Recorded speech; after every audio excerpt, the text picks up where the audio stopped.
Am I here, guys? Don't know if I've come back in again. Am I back?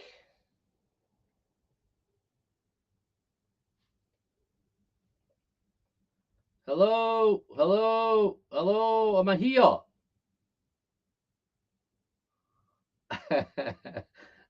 We have a visual. Okay, hell, man. I don't know what's going on, man. Don't know what's happened there, guys. Okay, hell. Mamma mia. I don't know how long. Where did I get up to? Where did I go? I don't even know where I went off. Wow, wee, man. Gigi, wow. I bet I've been chatting to myself for, I don't know. How long have I been chatting to myself for? Half an hour and he's not even been there. Oh, how you doing, man? Wow. How's it going?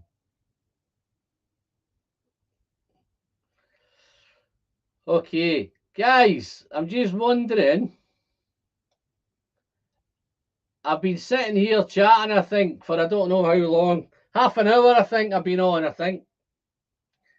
And I bet you've not got any of it. You've started, we heard, seen nothing. Wow, wee, man. So I need to start all over again. So if you don't saw any of me, guys, not from anything, nothing at all, no, nothing. I've just been chatting to myself here for half an hour then. Wow. You started, we heard, seen nothing. I make a lot of videos with my phone in my pocket and don't feel bad. Jeff, how you doing, Jeff? Nice to see you, mate. Whiskey Straight Owls in. Well, I've got a few in now, man. Nothing. Okay, right. Guys, I'm going to start all over again then, right? Let me start again. Good to see you guys. Let me do a little roll call. Let me go back, see who's in. DJ Beacon was in first. Let's have a look. Hopefully this is all right now. Let me get going here. All the way back. So yeah, Andy C was in, Sandro was in, Vladimir was in. Don't know if they're still here, but Andre, Rob McSee, nice to see you, Rob. Rich B.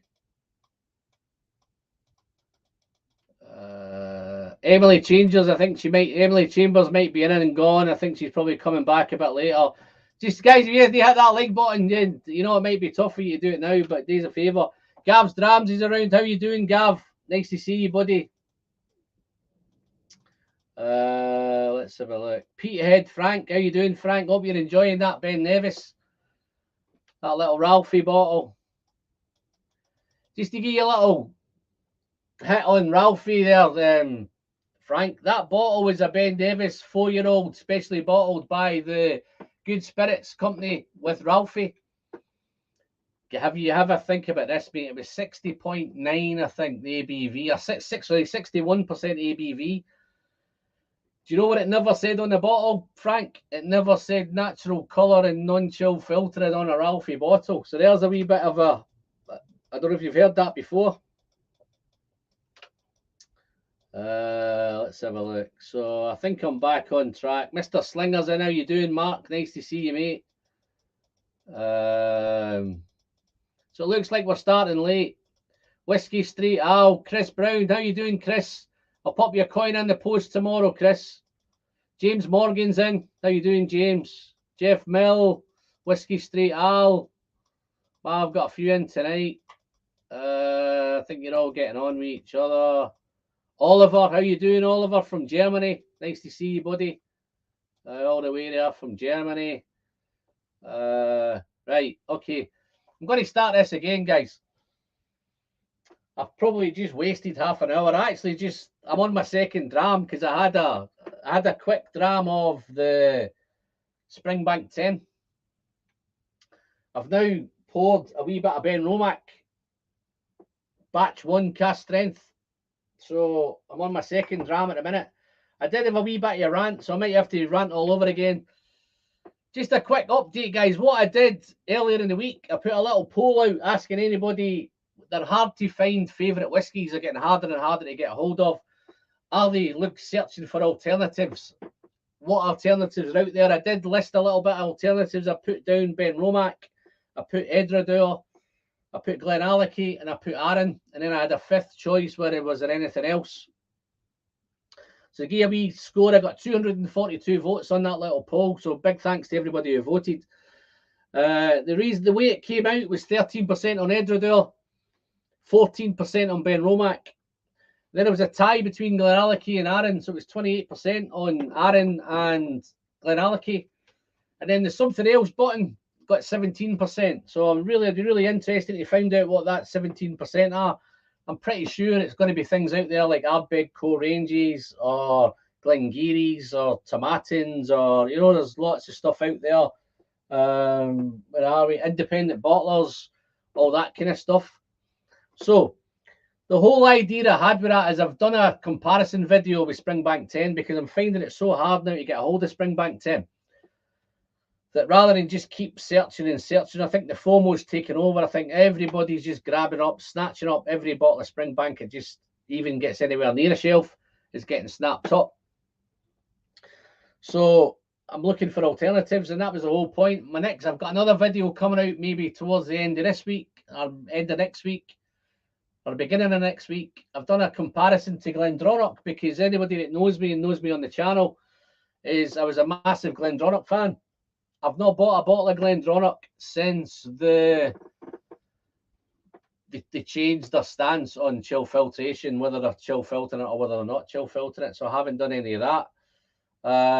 So I've done a little comparison video to the Glendronach 15. So hopefully that'll come out soon. You can dive onto that. Let's see what else is going on in the chat, and then I'm going to dive back into what I had a few comments. I think Keegan Boodoo up there in Ontario, Canada, he's finding that he's hard to find. Even the Arrans are hard to get. Even the Edradours are hard to get in Ontario. Barry Hamilton's he's switched to Glencadam. Great choice, Barry. 15%, 10-year-old Glencadam, 15-year-old Glencadam. Buna Habbins in Deanston, that's where I think Barry's going. Dean Kay is Kilkerran and Springbank nowhere to be found, so he's all over Ben Romack. DJ Beacons popped up and said that he finds it probably harder to get Arran than it is to maybe get Springbank. Wow, there's a place where that's happy days. Alec Reeves can't even get Arran. Ryan Tackett, he's buying mezcals, gins, rums, but the ones that he's finding easy to get is Glenallachie's, Glenfarclas's, Ardbeg Co Range, Buna Habbins and Bruichladdich. So yeah, there's some fantastic windies out there. So yeah, what are you guys? What are you doing? Because not everybody's new is getting to that. Is the FOMO is kicked in such a way now that I actually fear, and it's probably just this is just my opinion, guys. I actually fear for Springbank because I remember this years ago with Macallan. Macallan was great whiskey. Macallan probably is still good whiskey. The problem for Macallan is it's just getting too expensive. The flippers have taken over. The flippers have taken charge. They're sitting there on a day of a whiskey comes out and they've got a laptop on. They've got two mobiles on. They've got a tablet on. They've got an iPad on.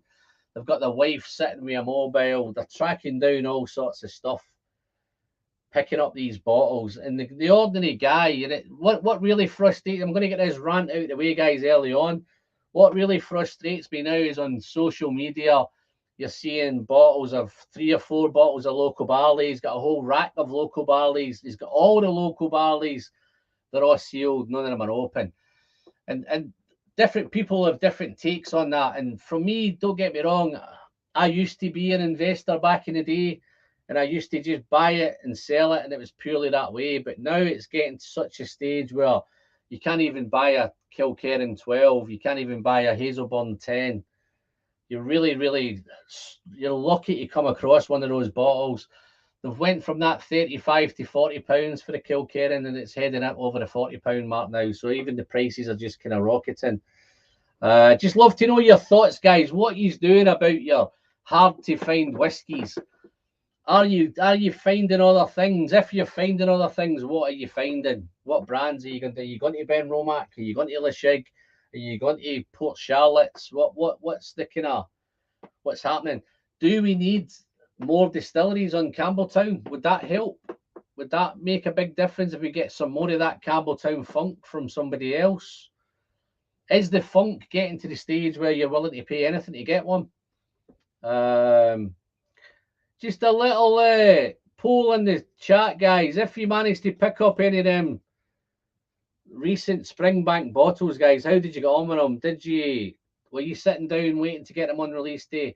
I even found on release day, when I'm looking at some of the online shops, they never actually hit. Let's have a look. What we got here? You just need to look at the likes of Scottish Whisky Auctions after release. 70, 80 balls appearing in stuff that could be sourced by the average guy not trying at launch.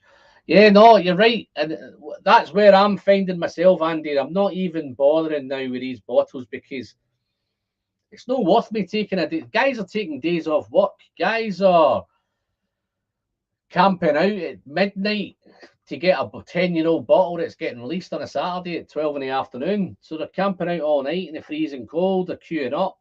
Guys, I watched some of the social media yesterday with that Springbank bottle that got released, and they were queuing round the road. The downside for me with the retailers, some of the retailers have been a little bit cheeky as well, because I think Cadenhead's put a little Instagram post out saying that they'd actually come across for that release of the 10-year-old. They've managed to source some extra long row bottles. They've picked up some Springbank 25, some Springbank 21s, some Oloroso 8s, some Kilkerrans and Ports and all that kind of stuff. Those bottles for me were supposed to have sold out weeks ago, and yet somehow yesterday, miraculously, a load of them managed to turn up in the Cadenhead shop in London yesterday, which is a wee bit cynical. I think here's my thought on that Ukraine bottle, and just a quick one, guys. I've just raised my glass to the guys in the Ukraine. Hopefully that all gets sorted out very, very quickly. Big props to Springbank for doing a Ukraine bottle. I think where they missed the trick a little bit, if they wanted to raise as much money as they could for the Ukraine, they could just have sent those 500 bottles straight to auction and let the flippers fight over them and let them raise as much money as they can for the Ukraine. I think Springbank selling those, I think they've taken a wee bit of a publicity opportunity. I think they've jumped on there at the same time. They've thrown in some extra bottles to get other guys to turn up, get some photographs outside Cadenheads. I think that one yesterday just looked a wee bit cynical to me and a little bit kind of pre-planned and a wee bit kind of, what's Ben saying? How you doing, Ben? You okay? I bought the local barley at the Fife Whisky Festival. I got 2 Kilkerrans from Cadenheads in Edinburgh off the shelf, and don't chase, but we'll have a look. Yeah, no, I don't mind having a look, but when I'm having to try and fight and go from website to website, and it's not even, they're not even turning up. Then you get the email saying that due to the demand, they've just decided to put them all to ballot. And then I think I've got a group of maybe 10 or 12 guys here in the Manchester area, and I think a lot of us went onto those ballots, local barley's ballot, the Springbank 25 ballot, I even think there was a Kilkerran 8 ballot through Tyndrum. I think we all went on them. I don't even think any of us got a sniff of a bottle. So that's where my kind of gripe is at the minute. I don't want to sound like Ralphie here, but I think the thing for me, I think it's going to be very, very difficult for me to do any reviews on Springbank because I'm struggling to pick up any bottles to review. But what I'm really, really worried is it ends up like a Macallan down the road way Macallan's gone, where you can't get anything, you can't pick anything up. How you doing there, Gerard? Nice to see you, buddy. Nice to see you as well, Rickard. How you doing, buddy? And I've got Donna past Tim in. How you doing, guys? So pictures, Cadenhead shop in London, 200 people lined up to get a Springbank. That's a Springbank 10, Tim. But what they also did is they posted some pictures on social media of some extra bottles that they somehow managed to find. Local barleys, Springbank 25s, Springbank 21s, long rows, all that kind of stuff, which is a wee bit more cynical for me. Let's have a look at this. Let's see what we've got. There are 60 bottles of Springbank Local Barley 2011-22 release listed on this month's auction. So there's 60 bottles there right away that are on. These guys have got no intentions of doing anything with these. Listen, I'm the last one to say, because I was an investor. I was collecting lots and lots of whiskey. Thankfully for me now, those times have changed, and I'm now drinking as much as I was collecting. So it's tough, and I've got no. I think the free market's going to discuss it. It's the ordinary guy who wants to just pick up one of those bottles. And how far are we prepared to go if we see those 60 bottles on that auction, right? How far are you going to go to pick one of them up? Are you going to go into, I think that probably was a £80 bottle, I think, at retail, maybe £80. How far are you prepared to go? I'm pretty sure they might go £200, £300, £400 for them. I know some of the last ones have now been up towards the £1,000 mark for last year's local barley. So how prepared are you going to go? Let's see. Got the whiskeyographer. How you doing, John? Allocations are spread too thin. My mate's shop got a local barley and 2 bottles, Springbank 10 and Kilkerran 12. Not even their limited editions. And that's the same. Those bottles are so scarce as well. The 10 and the 12. The Kilkerran 12. I cannot believe how hard that was to pick up another one of them. I've just managed to pick up another one, but it was a struggle to get it. Where have I got it? Yeah, I've got another one here. Just picked up the Kilkerran 12. Getting low on that. Don't know what I'm going to do. Where am I going to go? I think I'm going to head in a minute. Ben Romack, she really is catching my attention. Edredeurs are catching my attention. You can still pick up these single cask Edredeurs for about £50, 55, even £60 for those single casks. Prime whiskey, where are we going here? Can still get Macallan 12 Sherry Oak at 45 in Sweden. Yeah, see, that's awesome price, man. Let's see what I'm missing here. Seeing more of their 12-year double oak around town and nowhere is enjoyable to me. So you reckon, DJ, that the quality's dropping a little bit of that? Let's see what's going on. Very lucky to have a decent whiskey shop nearby. So hard to get Springbank, Kilkerran, etc. on these days. Yeah, it's just becoming it's becoming almost impossible. How you doing, Jack? Nice to see you, buddy. Interesting. The Benmac contrast editions are better presentations, a better value than their core range. Yeah, and they're easy to pick up. It's so easy at Ben Romack, and it's not an excuse that, because Ben Romack is small production as well. I know they've increased the production a little bit now, but it's always been small production, similar to Springbank. I think it does similar amounts. If anything, it probably does a little bit less. Springbank, Kilkerran, less and less available here in the Netherlands. So have switch others. Abuna, Ben Romack, Bruichladdich, Ben Nevis. Yeah, there's enough. And this is what the point I'm trying to make, guys. There's just enough whiskey out there for us, kind of what we'd class as whiskey nerds, whiskey heads, peat heads, sherry heads.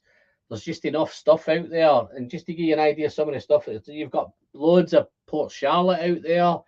You've got Lashig is coming up. Fantastic stuff. Ben Romack. Ardnamurchan's coming along. Every time I get one of these Ardnamurchans, they're just getting better and better. To say Ben Romack. Other ones that you can look at, obviously Bunnahabhain is there, Bruichladdich there, Arran. There's masses and masses of Arran. I do know I've heard through the chat that in certain countries Arran's a wee bit tough still to get a hold of, but I think they're still producing that quality. Let us, Nomos. The Edredure Caledonia is still a unique experience to me. Absolutely wonderful. The only thing I find with the Edredure Caledonia, the price is getting a little bit kind of a wee bit higher, a wee bit further north than I would want it to be. I'd rather pick up now. I think I could probably pick up one of these Other than the, can pick up one of these Edredeurs, single cask, 10 years old. Look how dark that is. That is just incredibly dark. 50, 55, 60 pounds. Very, very easy to get a hold of one of these. I know they're all single casks, so you've got that wee bit of kind of hit and miss. I've done quite a few of these now, and I've had very, very little issues with these. Found Hazelburn 10 at Milan, €48. Got lucky because Campbelltown is sold out. Yeah, no, I think it's more a Campbelltown. I don't want to make this a rant all about Springbank, guys, but Springbank for me is and it's Hazelburn and it's Kilkerry and it's all that. I just don't know if they produce enough of it. And I think even if they did produce more of it, is there anything that they can do? And I don't know what there is. This is probably the $1 million question. How do you stop flippers? How do you stop them buying it? Can they do something at that end? Can they have them all labelled? Can they ask for ID of everybody that's buying one? Can they do that? And I'm sure the flippers will find a way around it. Damn, that looks like used motor oil.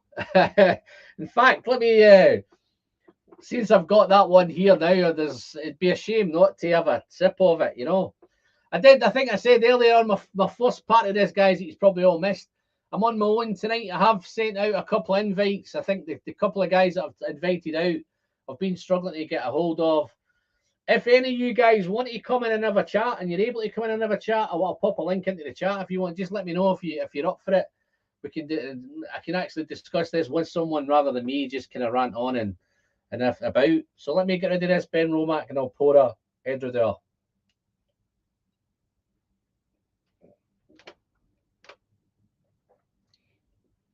Antonio D, how you doing, buddy?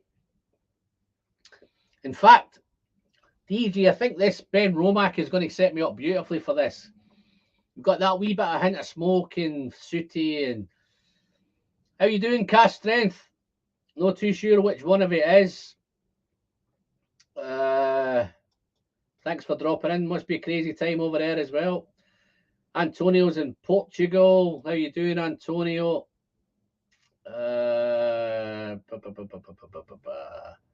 Yeah, let me get some of this editor on the glass.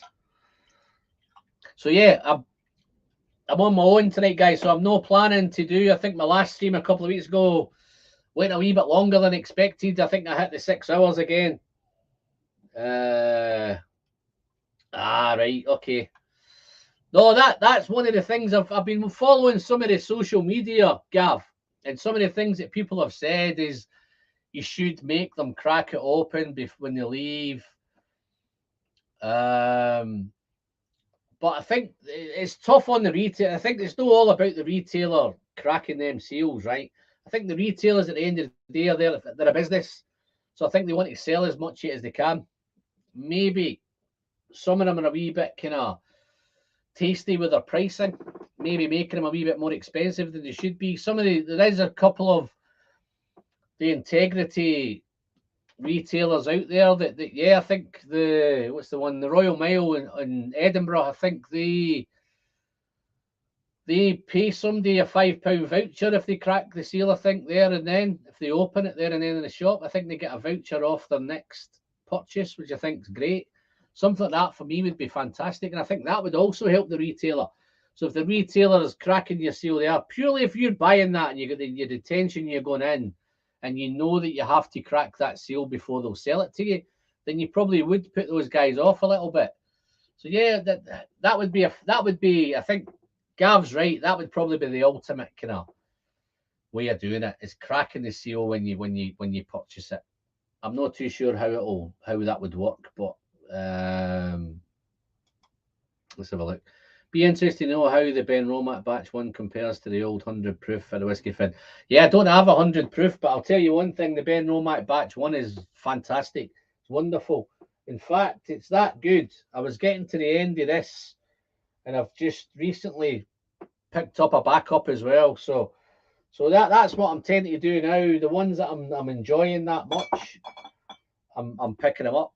Independent bottlers is probably another one, guys, that you can go down that road and And there's lots of places you can buy whiskey. You can join the SMWS and pick up some special SMWS bottles. But all of these things like this Glengoyne 20, I've never seen a Glengoyne like that in my life. But that's the old particular. Cast 50% ABV, natural colour, non-chill filtered. Fantastic Glengoyne. But I've got others here. I've got Glendullan 15, Glenkeith 20s. I've picked up a couple of Cadenhead bottles, very reasonably priced. 21-year-old Glenrothes. I think I paid about 85 quid for that, I think.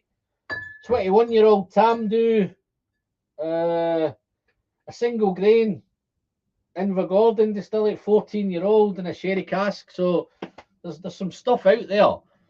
It's just having the kind of, can we leave Springbank behind? That's what I'm saying.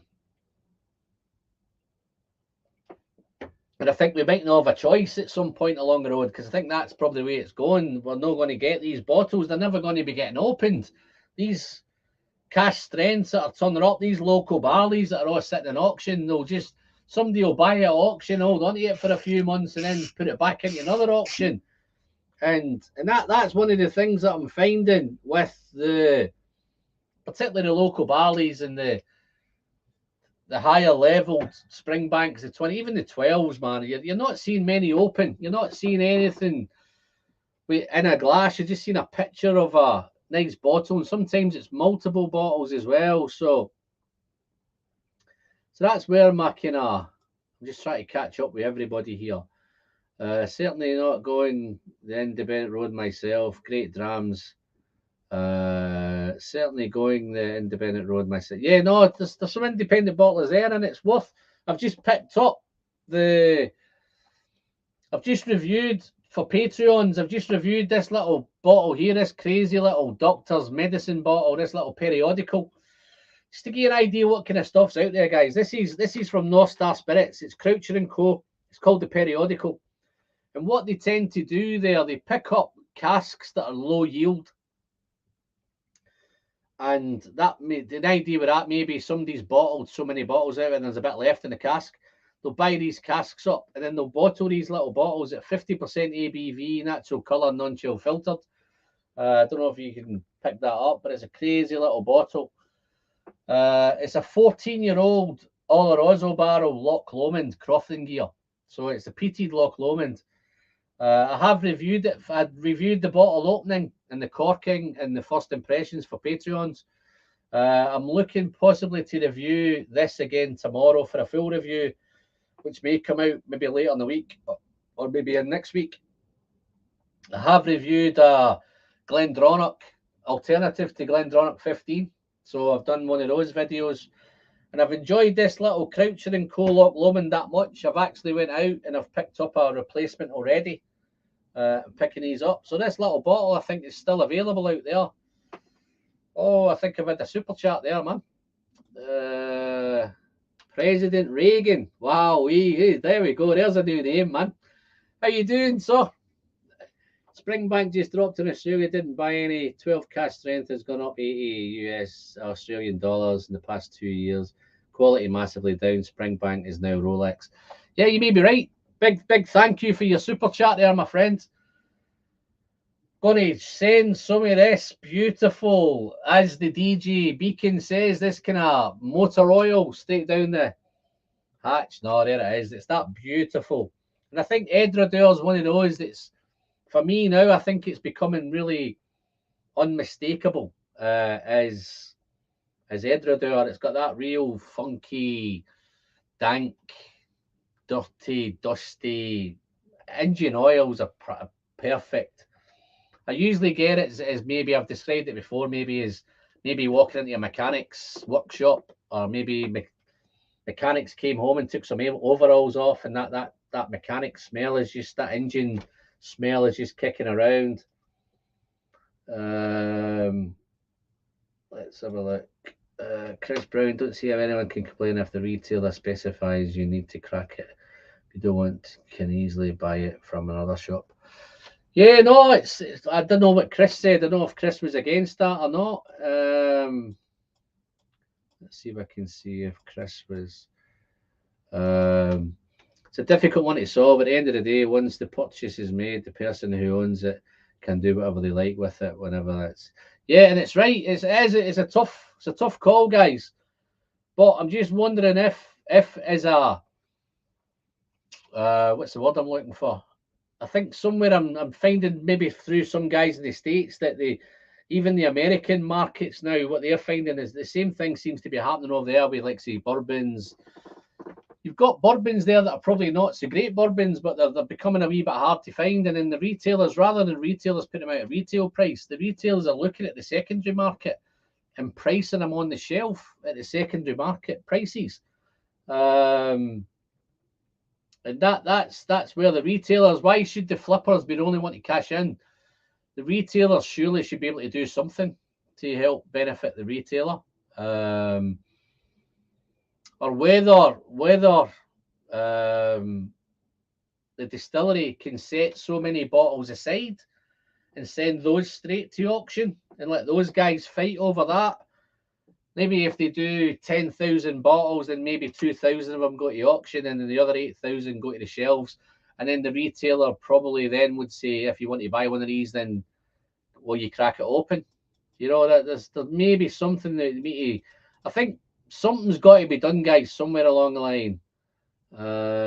Certainly I've done that already, I think. Proof was solid dram, still got a backup in the cupboard. Yeah, no, them backups are great. I'm liking these backups myself. So yeah, we're busting on in this chat tonight, guys. I've got 49 in a minute. Big thanks. Half an hour in. I don't know where I lost that first half hour. I'm amazed. I don't know what happened there. I don't know whether it cut me off or whatever it did, but just a little quick one, guys. There's just a couple of quick ones here. I'll do a wee bit of advertising while I'm here.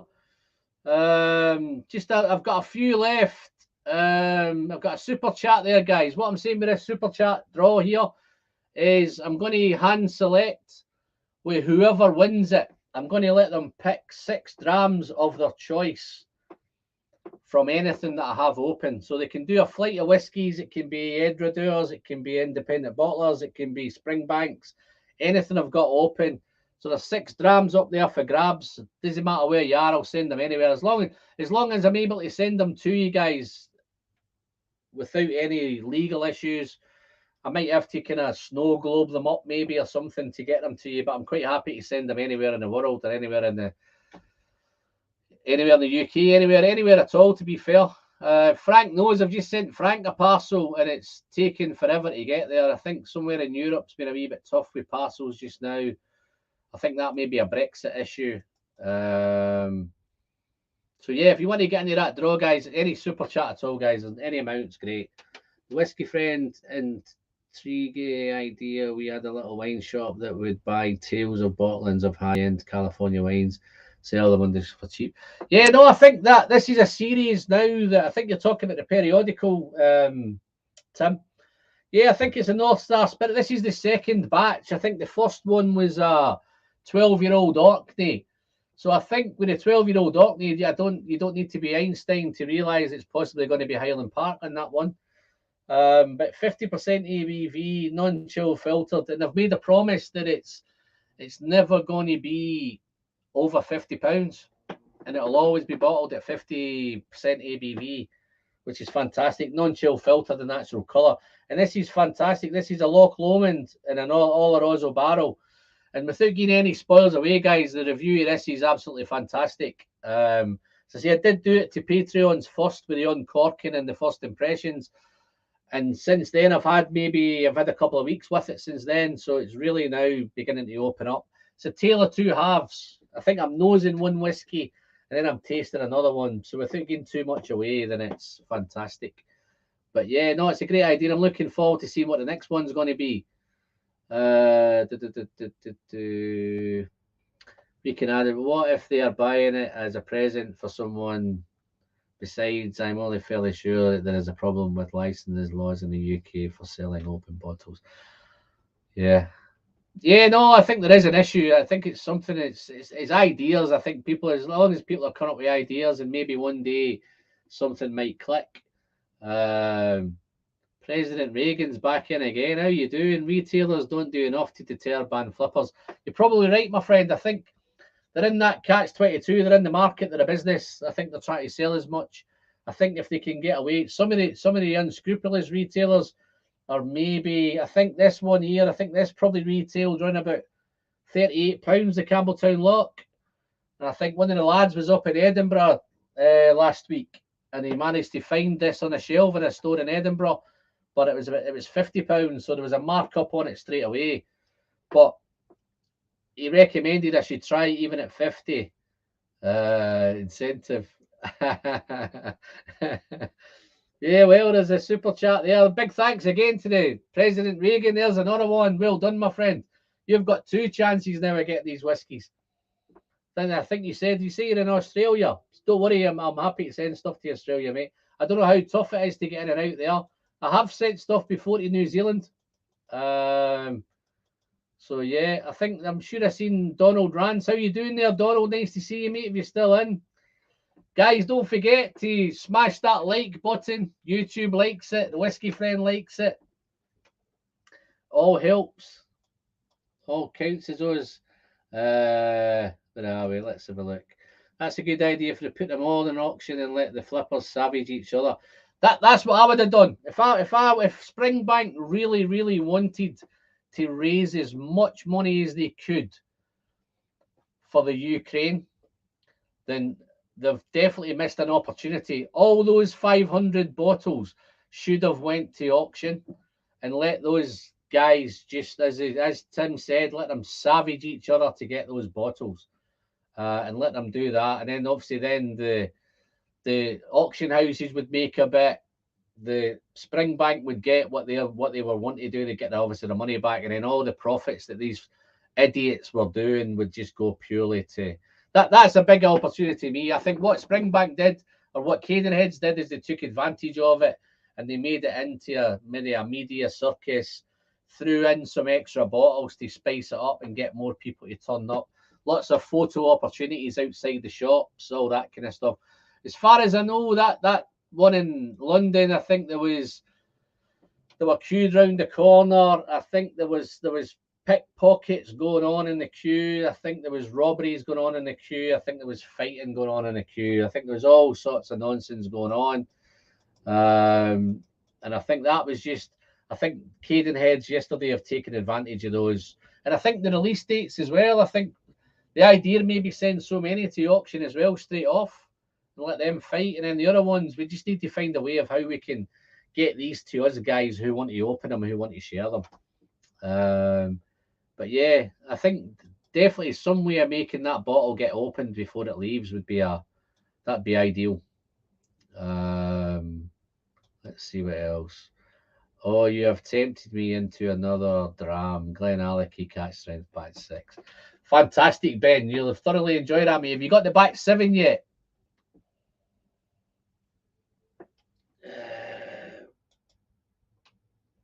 Totally agree with you. I'm just sitting on the fence. No, you're right, Chris. It's one of them things. There've got to be some legalities taken care of.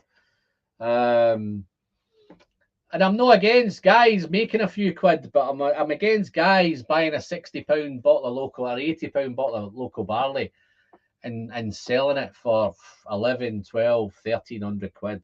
And that's what makes them do it, because they'll get bots organised. They'll get everything organised. They'll have wives and sisters and mums and dads all try to pick up these bottles. How you doing, James?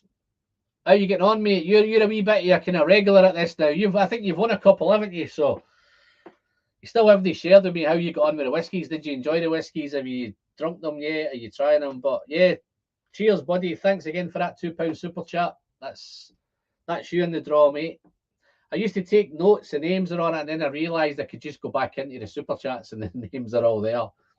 So yeah, so that'll come up in my next one. So get a choice of drams again there. Michael Wood, that looks like, I'm sure that might be a new name, Michael. Please forgive me if it's not. What's Michael saying? Surely buying a hold and holding whiskey is better than watching your purchase power being eroded by inflation if you can. No, what? Listen, this is where it's a fine line, Michael. We're not too worried. I'm not too worried about somebody buying a bottle of local barley purely to sit it on their shelf to decorate their shelf, and then maybe that sits on their shelf for 30 years, and they maybe take that bottle to and decide to sell it in 30 years. That I ain't got an issue with that. Or they might decide that their daughter's getting married and they want a special bottle to open on their daughter's wedding, or their son's 18th, they want to give him a special bottle. I've got no problem whatsoever with that kind of stuff. The problem I have is somebody picks up one of these on release day, and then the very, very next auction, there's 60 or 70 of them being resold purely. So that's just a cashing in exercise. That's somebody who, and they're quite right to do it, but should we allow it to go on to the degree that it's gone, where people who want to drink this stuff can't get to drink it? It's a lot of Macallan stuff. It's stuff like this Macallan bottle here, right? This is an £80 bottle of whiskey when it came out, right? But if you were to try and pick one of these up at auction now, you're looking £200 to £300 for this bottle of whiskey, right? And there's no way this is £300 whiskey. It's good whiskey. It's an good £80 whiskey. It's a beautiful sherry whiskey, lots of chocolate, lots of dark fruit, all the usual leather and tobacco and all that kind of stuff. Absolutely fantastic. But the batch one is, I think I seen in one of the retailers has got that on offer at £3,000. The retailer's selling it for, which is incredible. That's £79 bottle of whiskey, and a retailer has it for 3,000. I'm not going to name the retailer, but that's just crazy, crazy stuff. Glad we've got a wee bit of discussion. I tell you why I'm a wee bit lost, because I had this discussion to myself about half an hour before I came on. I thought I was on live, so I had the discussion and nobody was getting involved in it. So I wondered what was going on, whether we were doing it. Jumping back in again, done the pass. I've not had any joy on Ben Nevis, opening times, etc. No problem. Yeah. Oh, I think Tim. I'm not sure if Tim's here yet or not. Are you planning on it? Tim, are you here now, or are you coming over? I'm not too sure. I know you've got a visit planned, but 53 watching and 32 likes. Well done, Andre. Give that man a round of applause. If you've not hit that like button yet, make sure you hit that like. If you're new to the channel, guys, and you're watching for the first time, don't forget to hit that red button down below. Just a friendly reminder from me today, it doesn't cost you anything. It's still completely free. Still doesn't cost you a penny, and you're still helping the channel massively on its way to the magical 6K now. So I can't believe I'm even mentioning 6K. Let's have a look. See if I can catch up with these. Donald Ranch just bought the Redbreast PX, the first Powers John Lane's 12. Really liking that John's Lane. Sorry I waited so long. Yeah, no, that's still a good whiskey. I think it's reasonable price. I think it's the whiskey, Jim the Whiskey Novice's favourite Irish, I think, if I remember right offhand. Don't quote me. Whiskey friend, just poured myself a Springbank 12 B23, the bourbon one. Did you go back to it, and what do you think of it now? I think it's just getting better and better the summer. I just miss until I'm not going to try that whole name. Until Tenbrook. Sorry, Antil, if I butchered that. I think I might have it here. I think have I got it here? I think this might be the sherry one. Let's have a look. 421. Yeah, no, I think this is the one before. I haven't brought that one out. Yes, it's great. It still doesn't have the funk for me. I think the sherry, the lack of sherry in it's giving it lack of funk. Some people relate the funk to the sherry, some people don't. Some relate it to the wood and just the water, and whatever reason you think that's the funk, but it's not funky enough for me. It's not got that typical Campbelltown funk. You're right, I haven't tried it for a while. I may go back and have a wee sniff over. I've got a couple of days off, so I may go back and check that out. So thank you very much for reminding me of that. So you seem to think it's getting better. I thought the same thing would happen with the Kilkerran 16, and it didn't. The Kilkerran 16 didn't get any better. Still a fantastic whiskey, but I think with my beloved Kilkerran, I'm just expecting more. And I think with Springbank now, we're just expecting more. That's Kevin Patrick Cunningham. How you doing, Kevin? This year's Kilkerran 8-year-old is a whiskey wine shop, Edinburgh, 155. Now that's absolutely mental. That was a 40. I'm sure it was £48 retail. That one.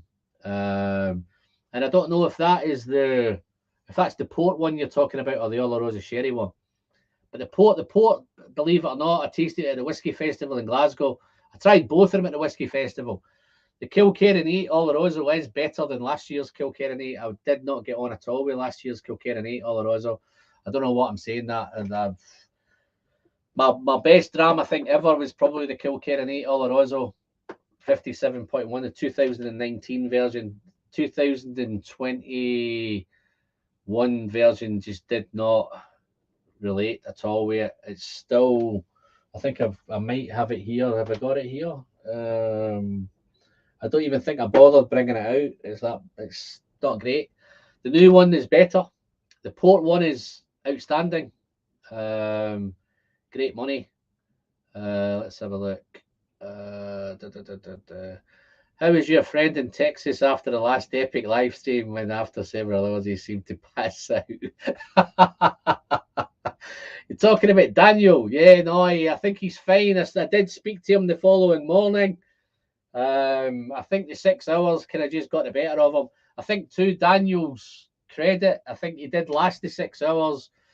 He'd been working all day. In fact, he wasn't planning on getting on because he had so much work to do at work that he came in and he brought extra bodies in to try and get through his workload so that he was able to come on. So big props to Daniel for that. But yeah, I have kind of corresponded with him and he's fighting fit. Hopefully maybe Daniel will maybe catch this on the replay.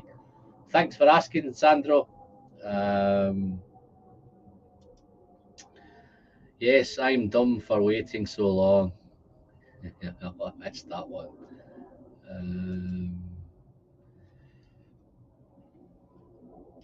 There was definitely some retailers sending their Arbegs allocation direct to the auction. They should be banned from future allocations.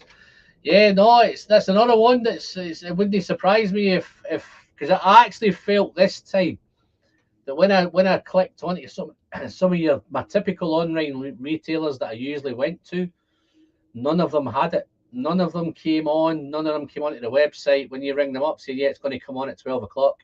Nothing appeared. And then the next thing, I'm getting emails saying that they've decided to put it to ballot.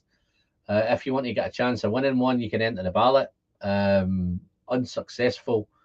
I don't know. I think Cadenhead's kept a few back because they pushed some more out yesterday.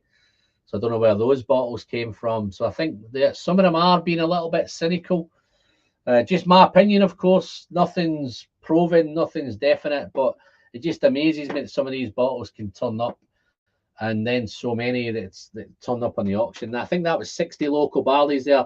It'd be interesting to see how many Kilkerran 8s were on there, and then Kill Ports and Olorosos, Long Row Reds. I'd be amazed to see how many of them were on as well. Highland Hamish, hi. Do you have a preferred method to contact you on Facebook, Twitter?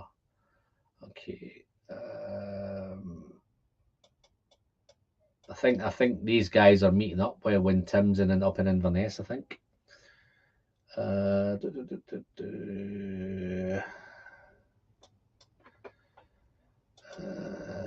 Just got my hands on a Springbank 13 green last week. Yeah. Was that a dusty old one in a dusty old shelf somewhere, or did you buy it at auction? Yeah.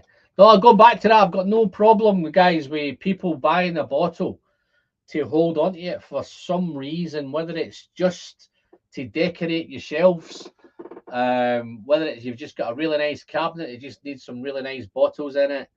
It's the whole thing of buying it purely to flip it as soon as you can. That's where it kind of gets me, that one.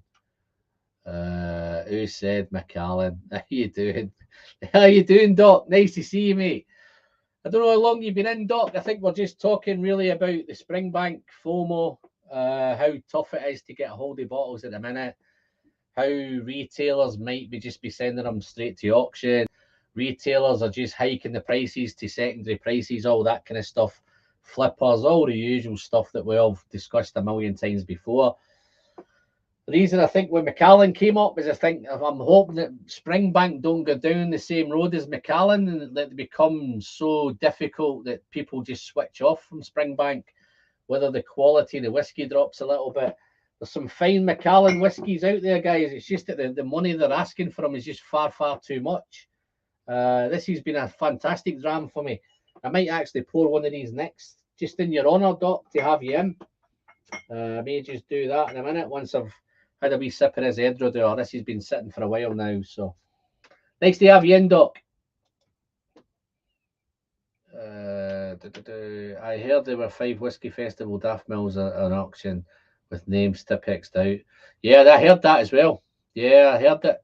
And they shouldn't be allowed. If I sent a bottle to auction and it was anything suspect about it, they would just send it back to me. But it looks like the auction houses are just happy just to take them and sell them. I don't know if they went any cheaper because they were Tipexed out or not.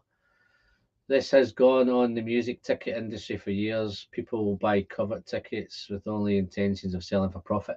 Yeah, and you're right. And it's one of those things. I don't even know if we can ever stop it. But does it mean that we can't discuss it, Ben? We just have to get these discussions out there.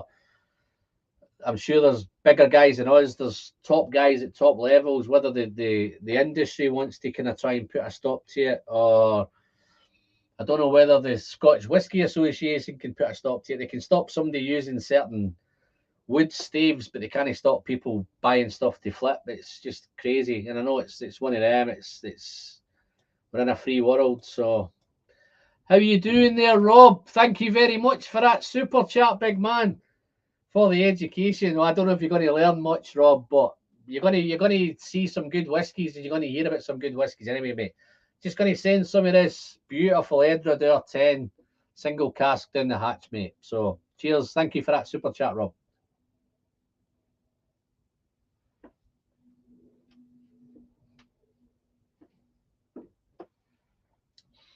I think the whole point of this discussion I had tonight, where the idea came from, guys, is,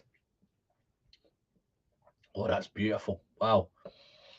Got a little kickback with that one there as well. It came back from nowhere and caught me off guard a little bit. But yeah, no, the reason that I've kind of down this road is the Springbank 10. I struggled to get one. I even struggled to pick up a Hazelburn 10.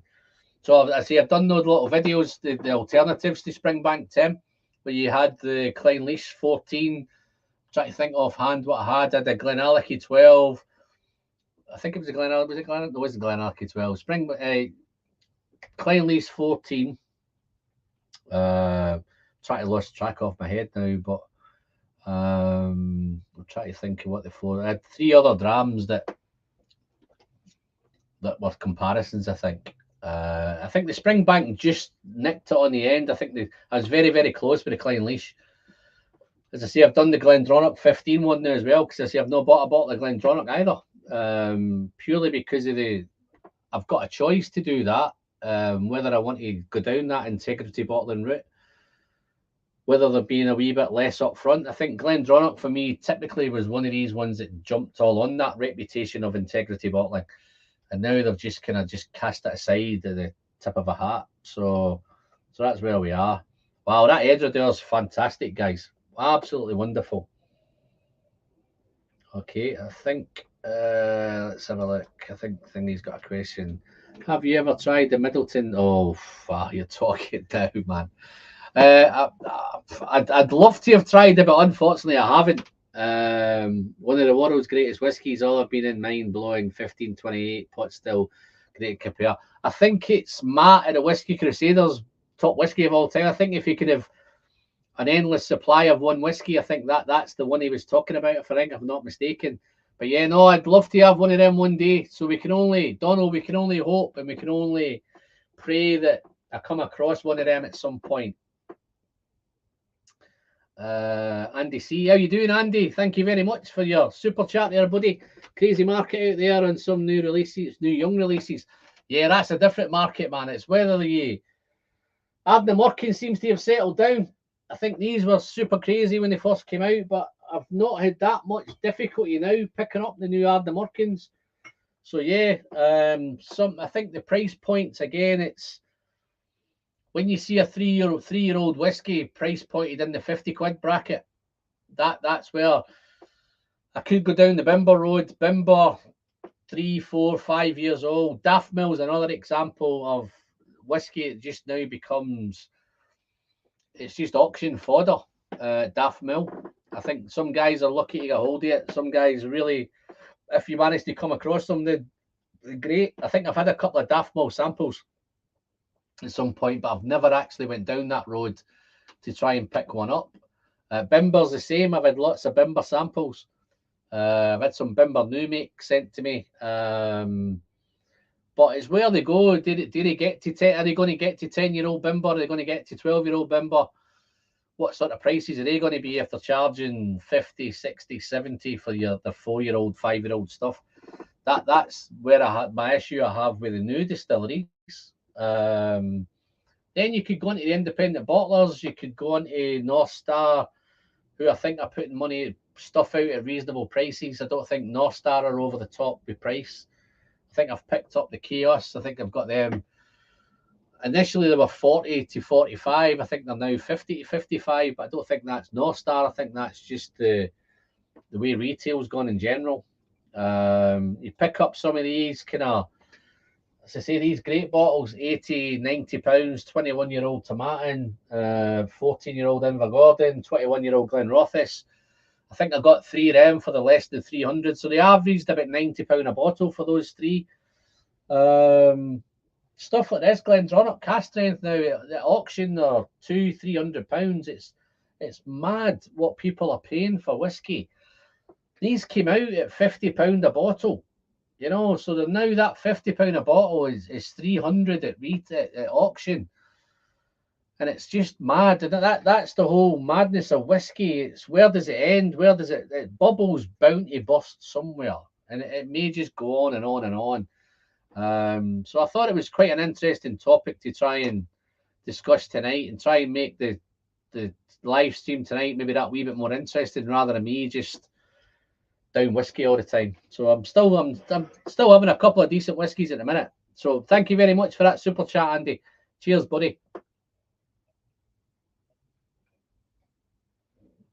If you're ever getting down to Manchester, Andy, give me a shout, mate. Here we go. Samples were enjoyed when we toasted your good health. Thank you very much, mate. Well deserved, mate. Thank you. Just returned from Nuremberg, the village whiskey show. The exhibitors were happy. Whiskey show, the exhibitors were happy. I take it was busy, Doc, yeah?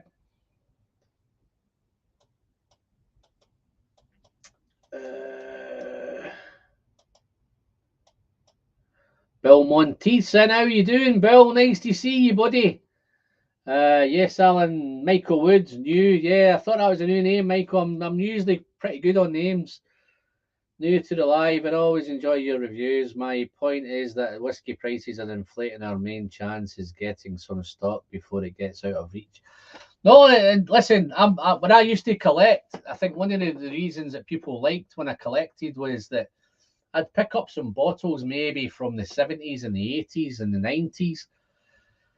That if everybody just drunk all those there is a market for whiskey to be displayed somewhere on somebody's house or in somebody's shelf, and at some point get to be enjoyed thoroughly. So maybe that local barley that comes out now, if somebody sits on that for 30 years and then they get a 2021 local barley in the year 2050, then that's phenomenal stuff. But it's the flipping side. It's purely getting bought to be where resale value straight off, not keeping it, not sitting on it, not waiting, not letting that investment grow.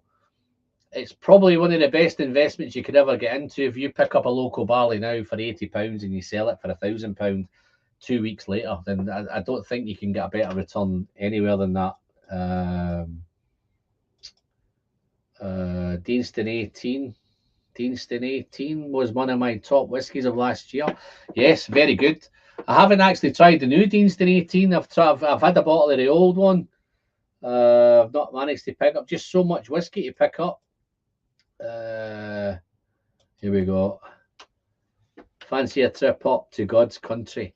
I'm going to have a look at that, Hamish. I just need to check out the 2nd of July. I've got a lot of things going on. I've got the Dram Yankee coming over in July. I've got my wedding anniversary. My 25th wedding anniversary is in July. I've got a wedding in July, so July looks. I just need to check that date. What days are those, Hamish? The 2nd, is that a weekend or is it midweek? It'd be ideal if it was midweek because I could probably just drive up and dive in for a couple of days. Cool Runnings is in. How you doing, Cool Runnings? Nice to see you there, fella. Nice to have you in, buddy. There's a few coming in. Greg McDonald. How you doing, Greg?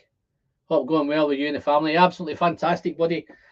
For the ones that have just come in, guys, we're just talking about flippers and Springbank whiskies, how hard they are to get. Not just Springbank in general, but any whiskey that seems to be sought after at the minute. I think Springbank seem to be heading the way of Macallan. It's just getting tougher and tougher and tougher to get a hold of. Well, I've got a few guys popping in now, haven't we? We've got the Bourbon Neophyte. How you doing there, mate? So let's see, got a few stragglers coming in now. Oh, here we go. What we got here? Just poured the sample of the GM Glenburgie 21 you sent me. Cheers, mate. I hope you enjoy that, mate. That is a very, very nice Glenburgie. I'm just trying to think what I did with that. Nice.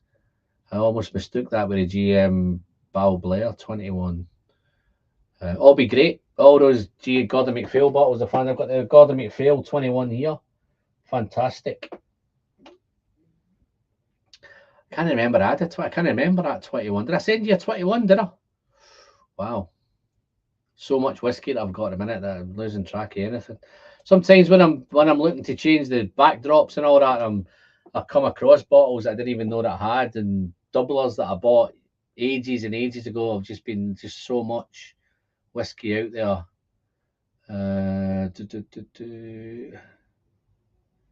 What have I missed here? What have I missed? Peathead. I'm used to it, and Alan did pretty well. Oh, I wondered what I did. What did I do well, Antal?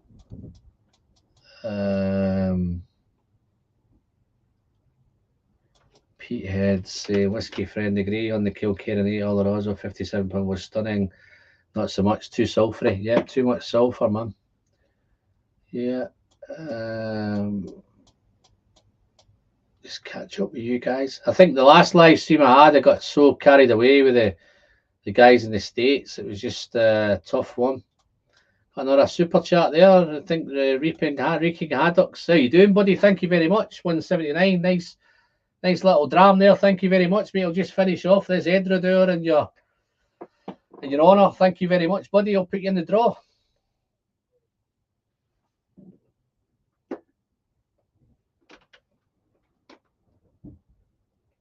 Oh, so nice. That is so nice, that Edradour.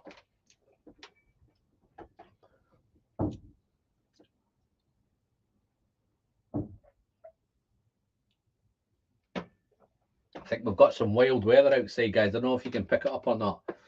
Surely my turn to win a dram or two. Well, you never know, mate. Here's hoping you'll be in. I'll do another. I'm probably going to try and do another live stream, maybe a couple of weeks tonight. So a couple of Sundays on. Keep an eye out there. What is he? Neil Blair. That's the question when buying bourbon or 65 and see the stores of 1200. Yeah, no, it's mad. The whole world's gone mad when it comes to whiskey, man. I just wonder if it's the same in other industries, whether it's gin's the same or I don't think vodka is, but last year Fizio Bowmore invited as their main guest an auctioneer to come and tell how to make money on special festival bottles. Wowee. Crazy, innit? Mad. Not an Ardbeg chaser. The core range is fine for me. That's one of the ones that I think's great, because when you look at the core range Ardbegs, they're all fantastic. There's something in there for everyone. You've Udigal's probably my favourite. Corrie Vecken on a different day could be great. The Ardbeg 10's just fantastic. I think there's some competing now to Ardbeg 10. I think the Port Charlotte 10 will give it a run for its money. I think the Lashig 10 will certainly give it a run for its money. I think I've done a couple of videos on that subject. But I think where Ardbeg kind of maybe let themselves down a little bit is that I think there's too much focus on the special releases, what they class these kind of committee release bottles and all that. I think that's where the issue is for me with Ardbeg. I think a lot of focus goes onto those special bottlings, and I think they've maybe dropped the ball a little bit on the core range. I think they should give them a wee bit more, make sure the quality's not dropping. Whiskey Friend, 2 weeks ago I was in Campbelltown and I was still able to buy the local barley for £86, Kilcore, all at normal price. Yeah, no, that's phenomenal. You must have been there when they were released. I think the problem with Campbelltown, I think why it's great with Campbelltown is it's such a difficult place to get to. Even from Glasgow, it's a 3-hour drive from Glasgow to get to Campbelltown, and it's out there on its own. So I think if there's anywhere you want to go and try and get one, it's maybe making that trip to Campbelltown and getting one. For me, it'd be 6.5 hours to drive up there to pick up those bottles, and I don't think I'm prepared to do that just to pick up the bottles, man. Even if I could pick some of them up cheap at auction, I'd probably do it without going crazy. You know, a little bit, 5, 10, 15 pounds over retail if I could get them. Sometimes with the Springbank 12, you could pick them up. They weren't making that much, the Springbank 12s. It's the local barleys and even the Kilkerran now. I think last auction I looked at the Kilkerran 8, £48 retail, and I think they were going for about £150 at auction, and that was only a couple of weeks after they were released. Let's have a look. Anybody else caught me? Raymaster, how you doing, Raymaster? Nice to see you, buddy. Did you get the 2 new Kilkerran? Hope you're going to review them. We're just discussing that, Raymaster. It's the first time that I've never been able to pick up a Kilkerran that I wanted. And I never got any of them. I never got the 12 Springbank. I never got any of the Long Rows. The only one of the current lot I got was the Campbelltown Lock, the blended malt Campbelltown blend. I have got a sample of the Kilkerran 8. I'm going to have a wee look at it. I'm hoping maybe when I trip up to Scotland, maybe in a few weeks' time, I might stumble across a dusty one somewhere. If anybody knows where I can pick up a Springbank 8 Port Cask Oloroso, I'd be very happy to buy that off them. If somebody can tell me if there's any dusty shelves. I think I did it last time with the 57.1. And somebody in the chat told me about a shop in Belgium, and I managed to pick up 6 bottles from there. So hopefully the same sort of thing's going on. So anybody knows where I can get a hold of myself, a kind of Kilkerran 8, I'd be very thankful. I'd be happy to buy that. If anybody wants to gift me one, then happy days. I'd be even happy to take a gifted one. But no much chance of that these days. Let's have a look. What's the best bourbon to you, Alan? Here we go. Best bourbon. I've got a couple of favourites that I've liked over it. I've done quite a few bourbons over the last 2 or 3 years. Big thanks to the Dram Yankee and the guys in the States who've been sending me the stuff. A couple of ones that come to mind. I've done Jack Daniel's Heritage Barrel. I think I've done a couple of those. Fantastic with them. Best Jack Daniels I think I've ever had.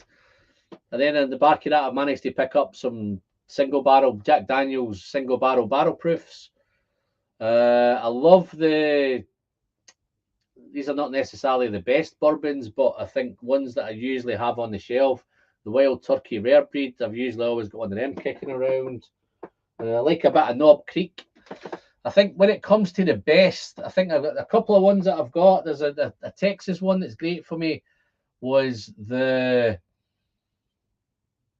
what's the word I'm looking for? Garrison Brothers, Balmaria.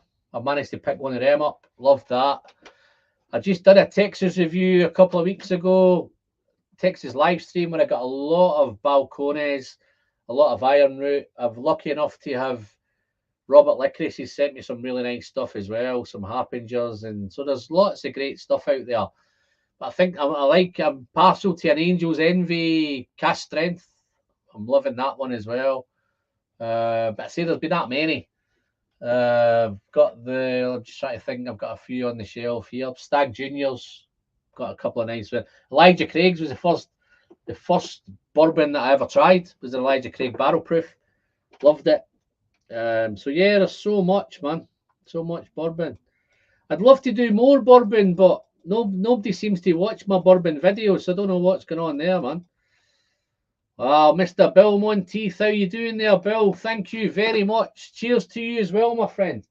I'm going to pour a special dram for that $10 super chat, mate. I'm going to pour a wee bit of this Macallan in number 4 edition. Loving this. As you can see, I'm thoroughly enjoying it, so I'm getting to the bottom of this one. And I won't replace this. It's too expensive to replace it. So let me take a wee sip. But cheers very much, Bill. Great having you in, buddy. Where are you, Bill? Where in the States? I think you're in the States somewhere, but where in the States are you, Bill? Wow. Wow. I tell you what I've did there, guys. I've made a wee bit of schoolboy error there. I've just poured that into that glass that I just had that Edredure in, and what a fantastic, one of those great mistakes that you made. So I'm still whiffing a wee bit of that beautiful Edredure diesel on the glass, but coming through now, that Macallan, the big sherry notes, the chocolate, the dark chocolate, the coffee, all of that dark stuff, that dark rich fruits coming through. Real nice, man. But let's see how this one tastes. But this is to you, Bill. Thank you very much, buddy.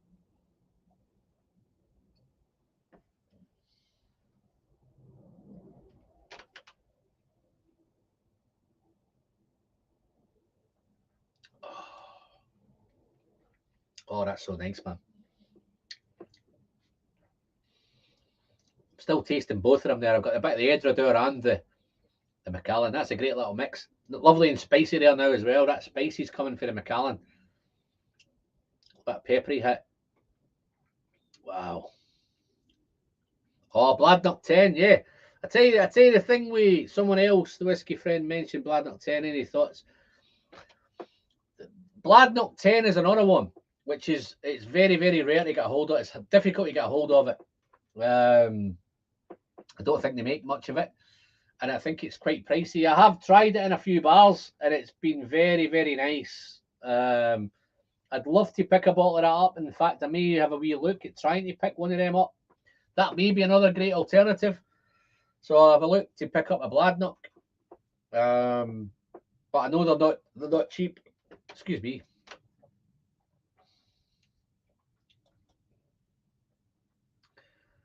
Lot Lomond 12 and love that malt and balance. Great $40 bottle. Oh, DJ's having some good stuff.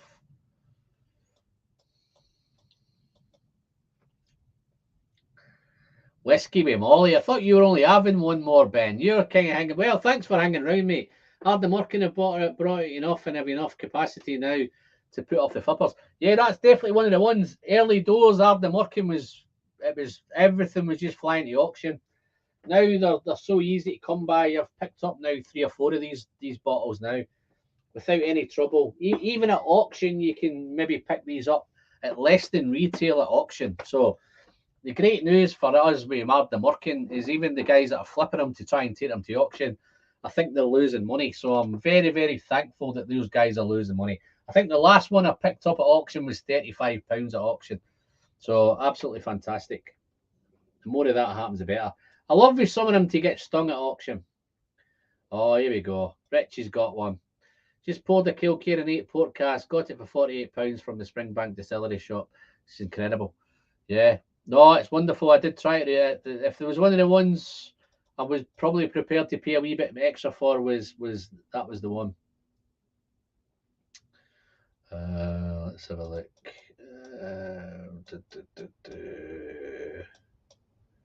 No, I know, I've seen it. I think the last time it came on, Hamish, I picked up 2 bottles. Last time it came on at 35. I was a wee bit disappointed with one of them. I don't think it was as.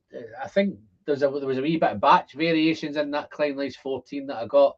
I've had some crackers. I had some real top shelf Clynelice 14s, and the odd bottle, because I threw enough bottles of that stuff that the odd one props up now and again, but it's a wee bit off on the batch. But still, 35 quid, you can't complain, can you?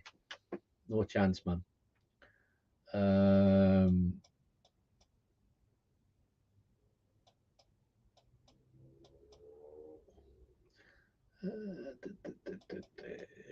Neil Lafferty, how you doing, Neil? Nice to see you, buddy.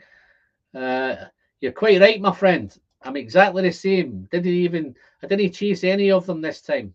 You're right, and this is I think the whole point of I'm trying to get across tonight. Maybe I've done it the long-winded way. There's so much whiskey out there. There's other things than Springbank, and I think back in the day, I think the same thing was with Macallan. I hate to keep bringing up those 2 brands, but you could look at lots of brands. There's lots of Edrodale out there. There's lots of beautiful untouched Ben Romax. I could go on. Aaron's another one. Be great to see when the lag stuff comes online now and pick up some more of the peated Aaron's as well. There's just so much out there. You can then go into Ben Nevis's. I've just recently cracked my first bottle of Craigellachie. Fantastic stuff. Yeah, that was one of the ones on my video. The Craigellachie 13 was one. The Springbank 10 was one. I think it might have been Loch Lomond 12 that I had. Loch Lomond 12, Clynelice 14, Craigellachie 13, and Springbank 10. I think that was the video that I did. I think the Clynelice almost nicked it.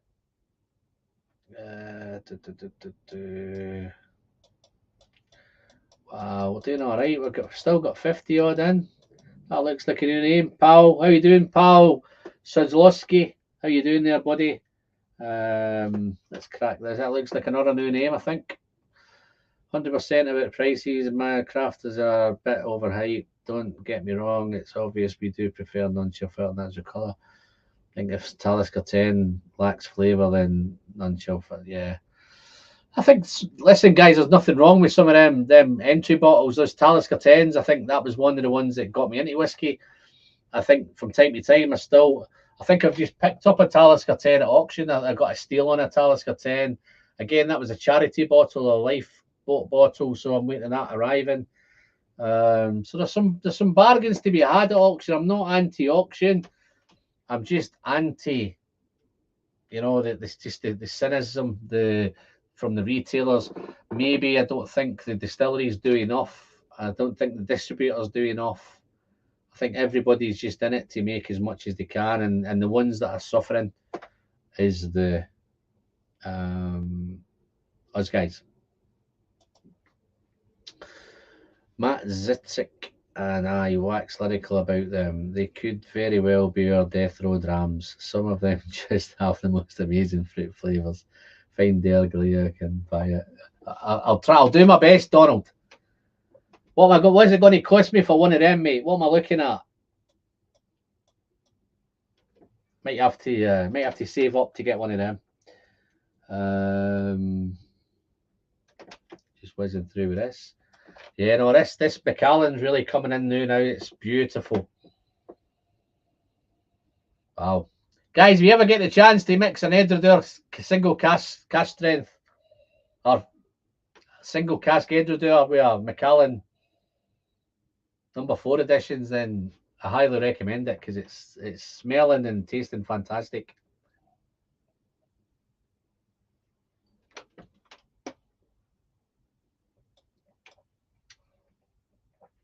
Got another new name in there, I think. I think that's Darren Patel. How you doing, Darren? Love your picture. It looks a little bit like me, I think. Fantastic. Wow, 60 guys in the chat, guys. We're doing well tonight. I don't know whether I should make these a wee bit more interesting more often rather than just kind of dive into the booze. Well done, Neil. Thank you very much, Neil, for your super chat. Very generous, my friend. Have a dram on me, mate. I'll return the favour when we catch up. Next week or the week after. One of them, I think, innit? So, return the favour then, mate. Maybe buy you a pint of Guinness.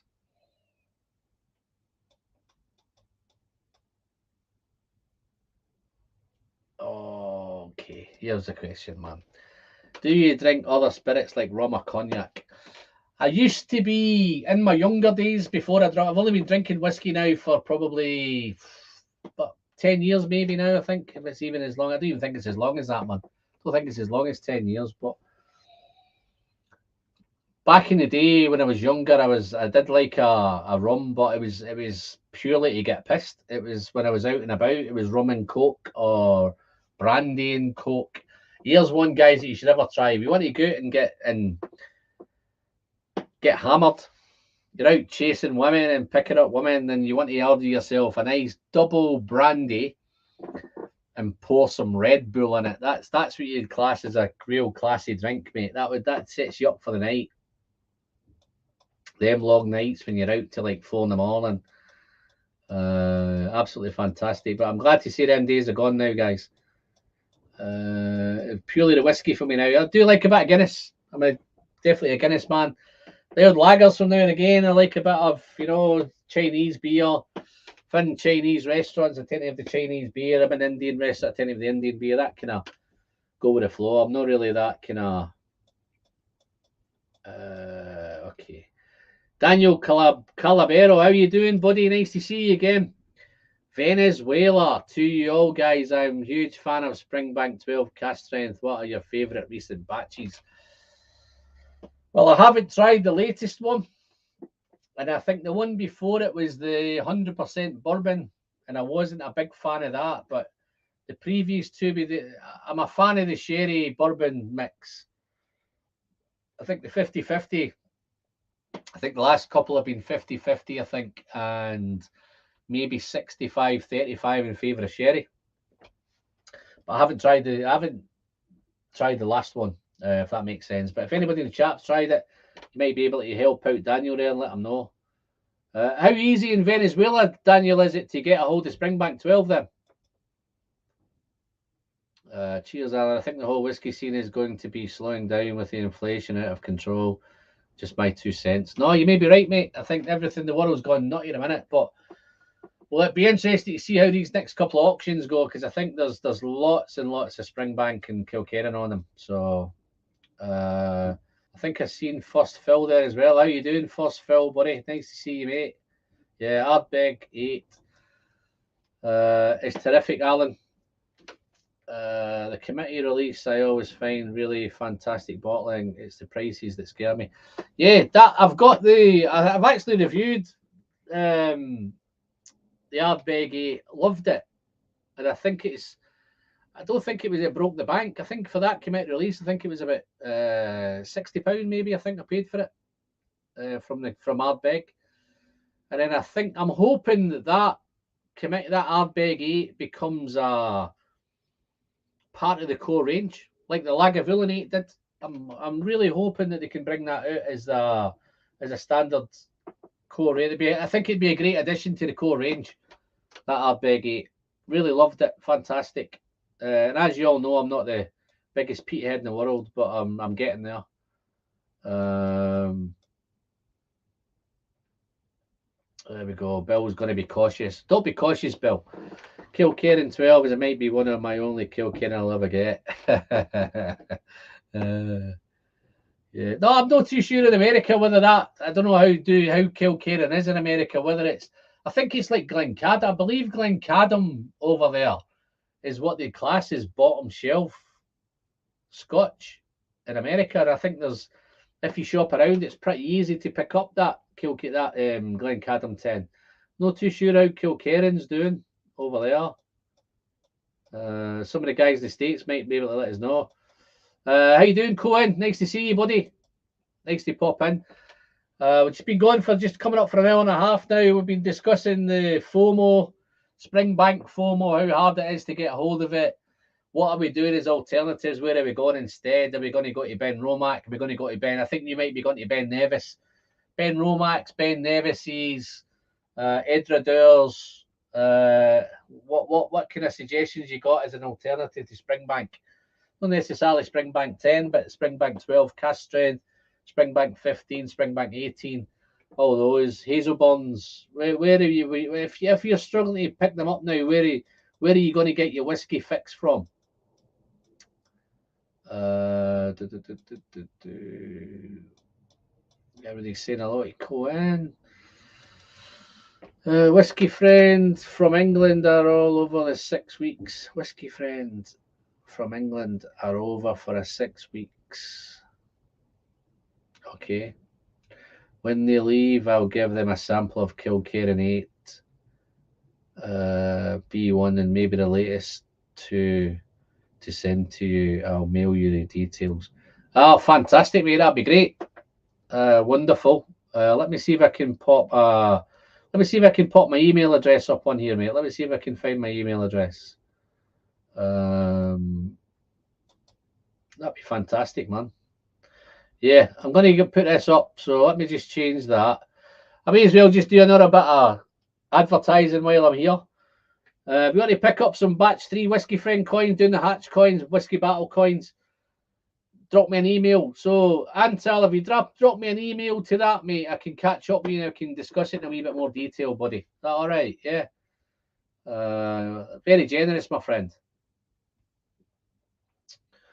Yeah, just saying this is the first Kilkerrans ever that I've not managed to pick up. I probably will pick them up somewhere along the line, but it's just been a real struggle to get hold of those bottles at the minute. Let's see where we're going.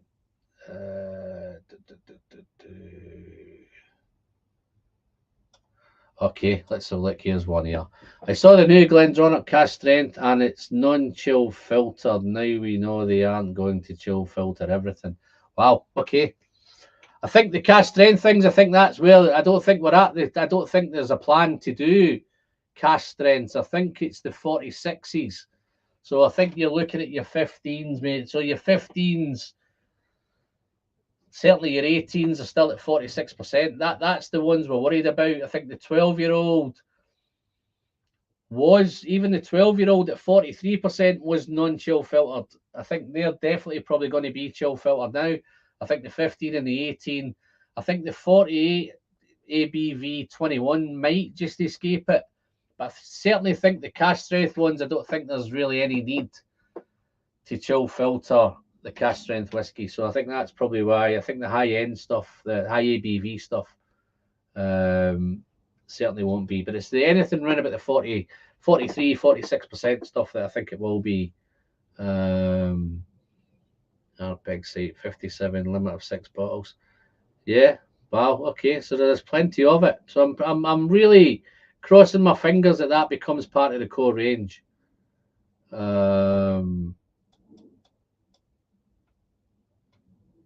So yeah, having an all right night tonight. I'm not downing too much whiskey.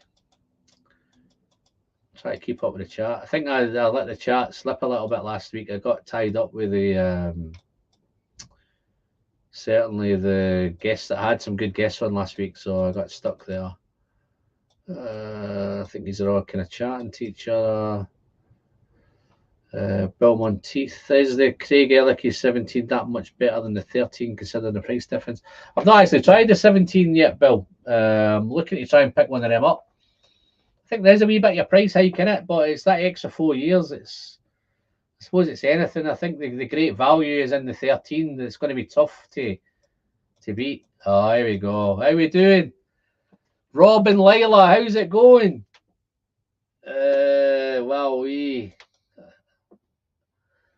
I'm thinking of buying Anok 12-year-old for $50 here in the States. What are your thoughts? So I'm not too sure what the $50 is. So that $50 probably here is probably about 35, 36 pounds, something like that. 36 to 38 pounds. I can pick it up here, Bill. Honestly, on offer, I can get it probably under 30 here in the UK. It's a good whiskey. I don't know how far down your whiskey journey you are. It's a great whiskey to start with. Great entry level whiskey. I'm pretty sure it's 40%. You may have it in the States at 43%. I'm not too sure. I know some of the States bottles now they're changing. They used to get the 750 bottles as well. Now they're down to the 700 bottles. So the ABV used to get that wee bit extra ABV as well. So I'm not too sure whether the rules have changed on that as well. So yeah, no, it's a great bottle. Would it be my best?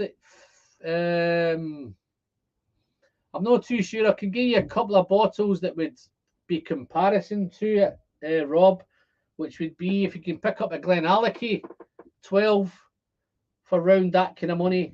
Maybe even I'd probably even go maybe to 60 for the Glenallachie 12. Bunnahabhain 12 would definitely be a bottle which comes into the similar price point here. The Bunnahabhain 12. I'd probably rather have the Bunnahabhain 12.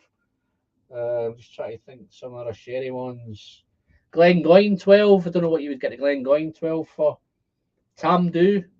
Maybe a Tamdhu 10, Tamdhu 12. Certainly the Arran Bodega cask strength as well. That's where you've got the extra ABV.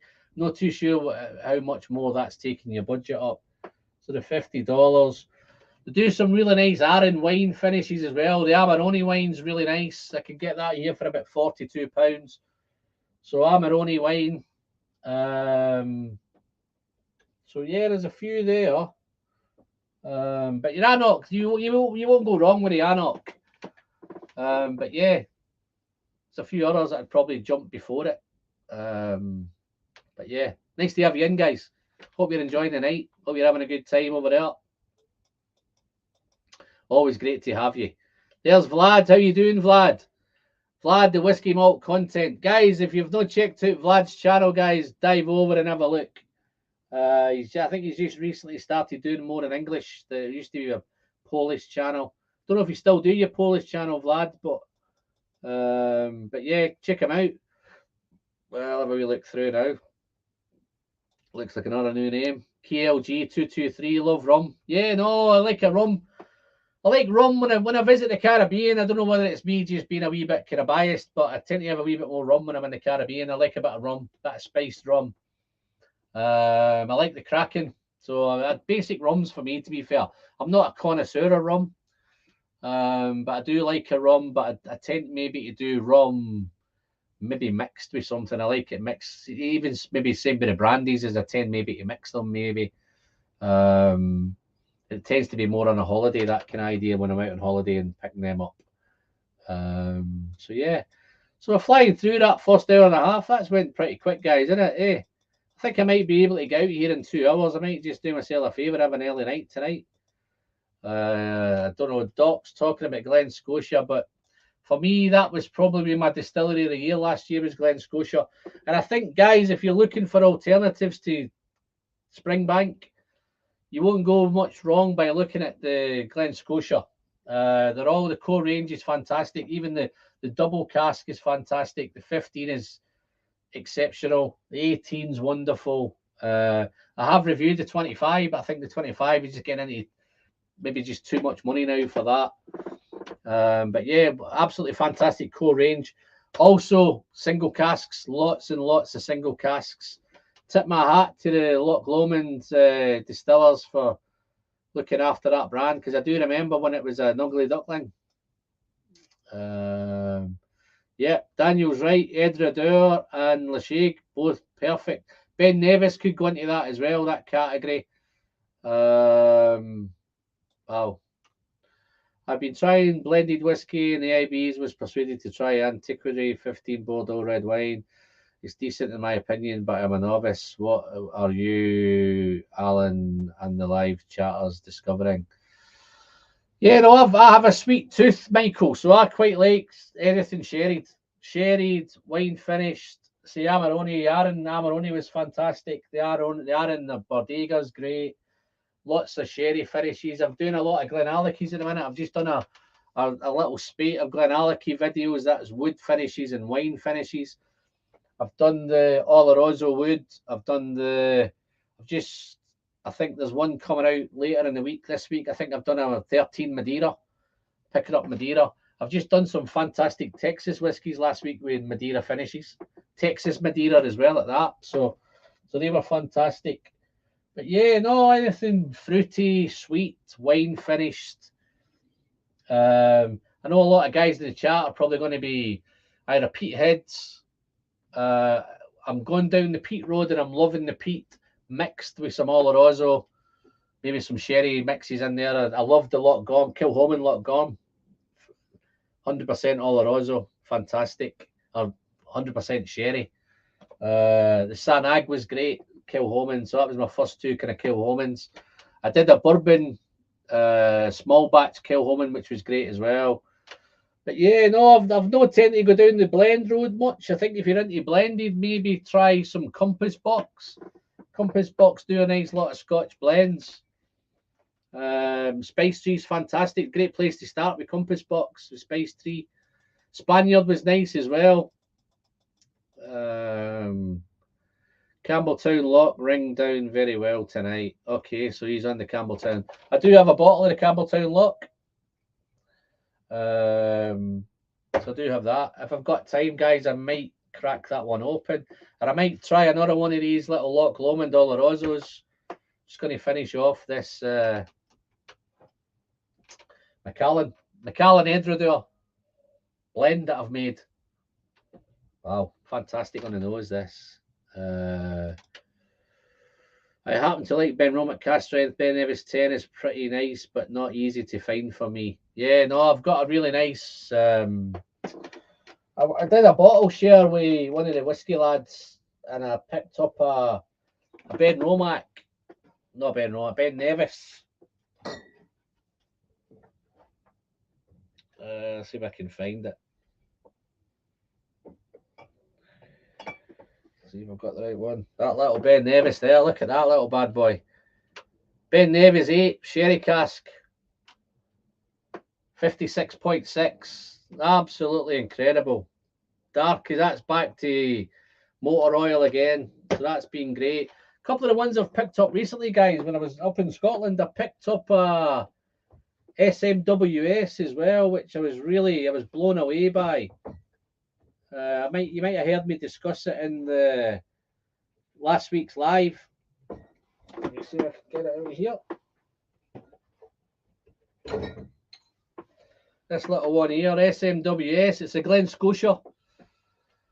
It's a 9-year-old Glen Scotia, and it was exclusive for the States, to be fair. It was called Mechanic Strolling by the Sea. So if anybody you've got that Glen Scotia, then you might want to pour one of these.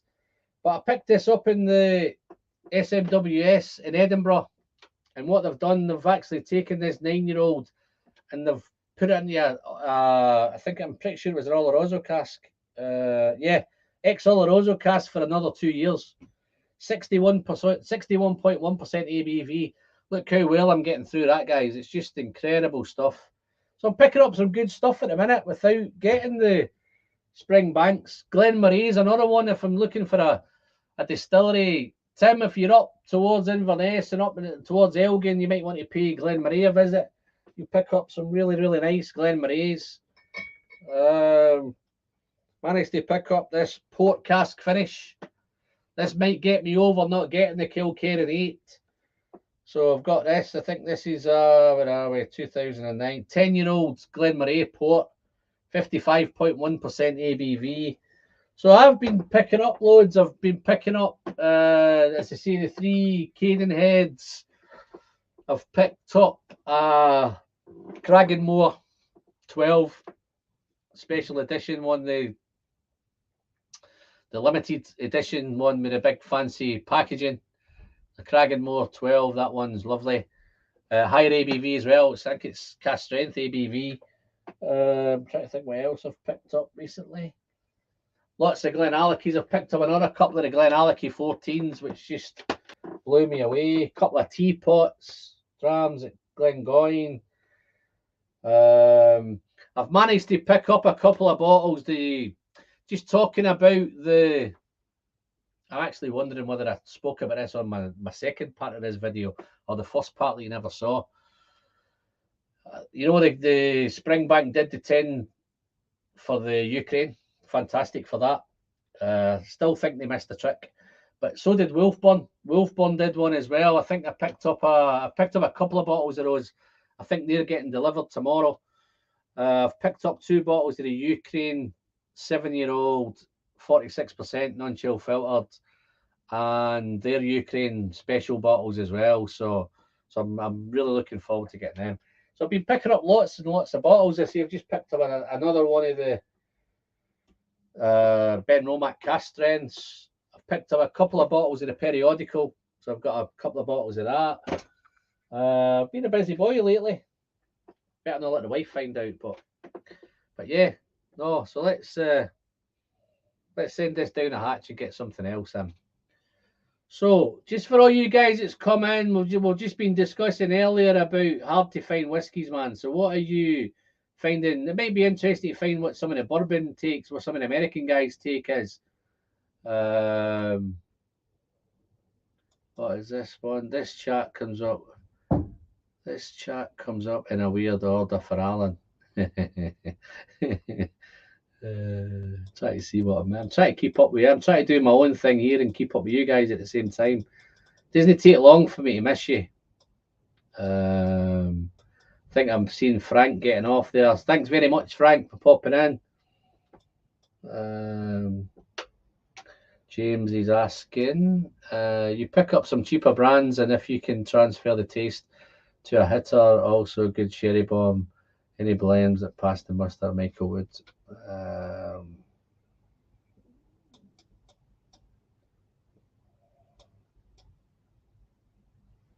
Do you follow Horse Luring channel?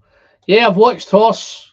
I tell you what really puts me off is when he tastes his whiskey and he does all that swirling and I find it a wee bit off-putting. But I've watched lots of his stuff. I think I've watched he's got his lad on there now as well. So yeah, no, I've watched him. I think I've done a lot of the whiskies that he's done. I think pretty much we all kind of do similar stuff. It's just trying to find the best whiskey. Here we go. What's your IB favourites? I'm just getting into. I've no tendency to do a lot of. I was always a kind of core range man. I loved all the core ranges, all the kind of. And then I was looking at maybe let's just say Glendronach's 15s, 18s, 21s. Really anything cast strength ones I could get or single cast. Like I was always down that road. So independent bottlers weren't really my thing. But recently, over the last maybe 6 months, I'm finding as alternatives. I'm looking at independent bottlers. I see I've just picked up 2 or 3 bottles of North Star. I've just picked up that Society bottle from the SMWS. I've got a few here, which basically I picked a lot of these up in my collecting days, but I've picked up these 3 recently, the Cadenheads ones. So I've not really had much to do with Cadenheads. This is a Cadenheads Ben Nevis as well. This Ben Nevis is Cadenheads. So I think Cadenheads you can tend to find, you can pick up some decent stuff and the prices are not too bad. But usual ones would be the kind of Douglas Langs, Old Particulars, Old Malt Casks. Those are the ones that really have a wee bit more kind of Compass Box. I've not really done that much lately with Compass Box. But yeah, I'm probably finding maybe over the next 6 months to maybe a year, that may be where I go. I may go down some independent bottling roads. I tend to stick to my kind of there's that much going on at the minute behind you guys. You wouldn't see, it'd be incredible what's going on here. Knob Creeks and Big Pete's and all sorts, Port Charlotte's, Brookladdies, Arons, Klein Leases. There's all sorts of stuff going on. I just like good whiskey. The Cotswolds is one. I know it's not an independent bottler, but it's a new English distillery, which I was surprised at with the quality it's coming out of there. So yeah. Any recommendations? Who should I look at? Which independent bottler should I look at? Done a few ones. I've done, I think, some whiskey barrel. Done a bit of whiskey barrel. There's been a few over the last 6 months. I've done a wee bit more.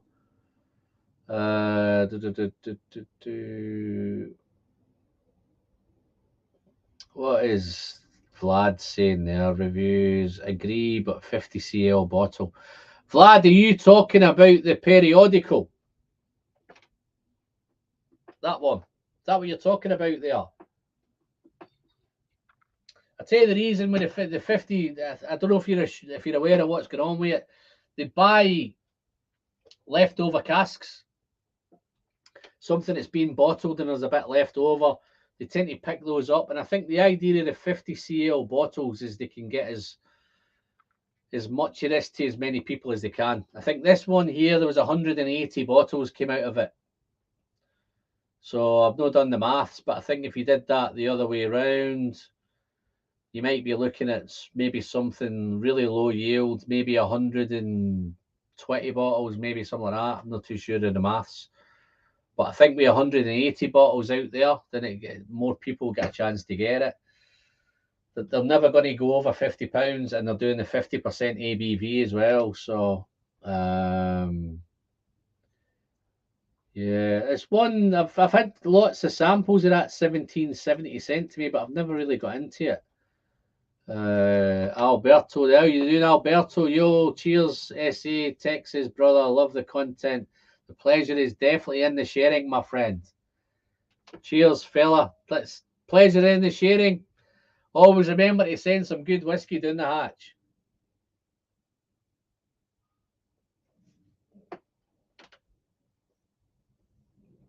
Where am I going next, guys? Belmonte 25 is over 400, pretty expensive. That's another one for me, Bill. That's another gripe that may come up a different night.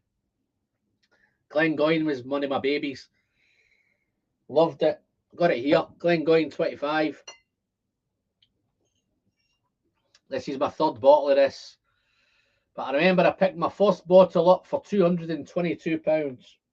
Then I picked up this one here. I think the next one was £250, I think. And then this one, I managed to pick this one up.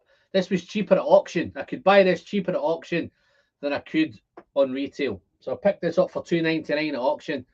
I think it's £350 to £400 here as well, Bill, on retail, which I think is crazy price for it, and it's almost doubled in cost.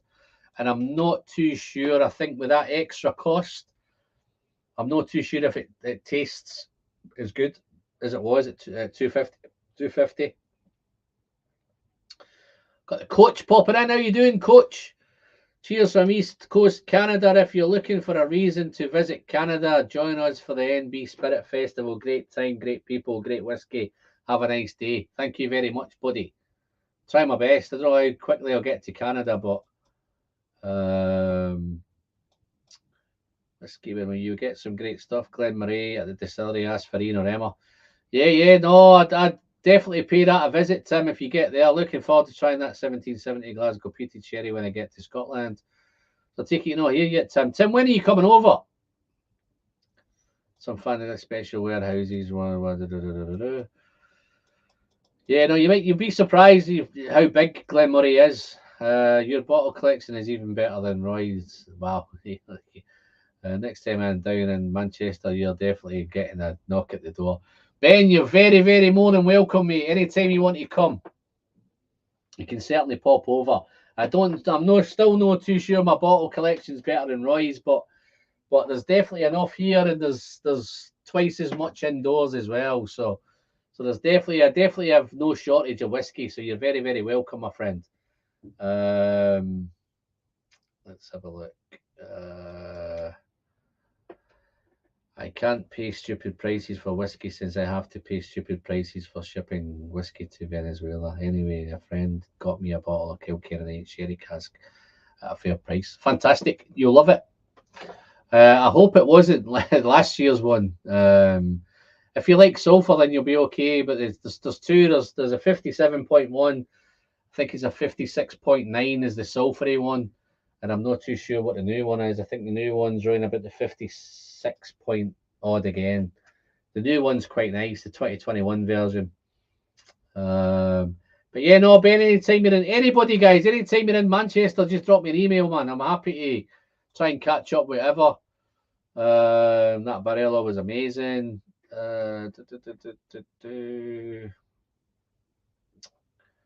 Let's have a look. Budget. What's a budget, man? I've been on a budget lately, and I was about to pick up an Ardbeg 10 for $55 when I decided to go with the Balcones Brimstone for 45, 53. Oiliest damn whiskey I've ever had. Well, I did. I don't know if you watched my last live stream, Alberto. I did do a lot of Balcones whiskies. I did the Dawn, the Dusk. I'm trying to think off the top of my head what I did.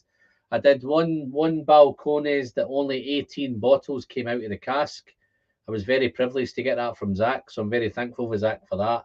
Fantastic whiskey, really oily, really creamy, really buttery. I'm trying to think what else I did. I've done a couple of Balcones, Madeiras, Texas Madeira.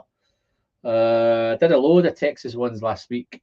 Did some Iron Roots, did some Balcones, mainly Balcones, I think I did last week. I did a couple of live streams back again before that. I did an Iron Root one where I did the Iron Root whiskies, the Harpingers, the Icarus, and a few of the others. So yeah, if you want to go back and check them out, guys, feel free. Where are we going here? Independent bottles are dice roll, but can be diamonds. Got a Glenkeith 28 refill bourbon last year for 160. That was magic. Yeah, 28. See, when you think about 28-year-old whiskey and $160, that's easy money in it. But you look at a 10-year-old local barley for 1,300. That's where I'm kind of. I think that was the whole point of tonight. Get another Cadenhead's Classic Rum circa 2017 for 43. Yeah, the current is not as good. Yeah, Signatory do some amazing whiskey. You've got a few signatories. This is a signatory. Is it? Oh no, this is part of the. I've got a. I'll tell you what I have got inside. I've got a really nice signatory Longmorn 16. I've got this is part of the Unchill Filtered collection from it's Edradour, but basically Edradour's signatory. If you ever get a chance, guys, to visit Edradour, they've got a fantastic whiskey shop there. I don't think it's going to be open for the rest of the year. I think they're taking advantage of maybe doing some refurbing work. Well, thank you very much, Rich. Cheers, Alan. Thought I'd put my name in the hat. Loving your content on Tube. Keep up the good work, fella. Thank you very much, Rich. What am I going to pour? I'm going to pour into this glass. Let me get rid of this Edradour. In fact, let me get a new glass. Maybe that'll be the plan, eh? Let's have a look. New whiskey friend glass. So let's have a wee bit of this Loch Lomond.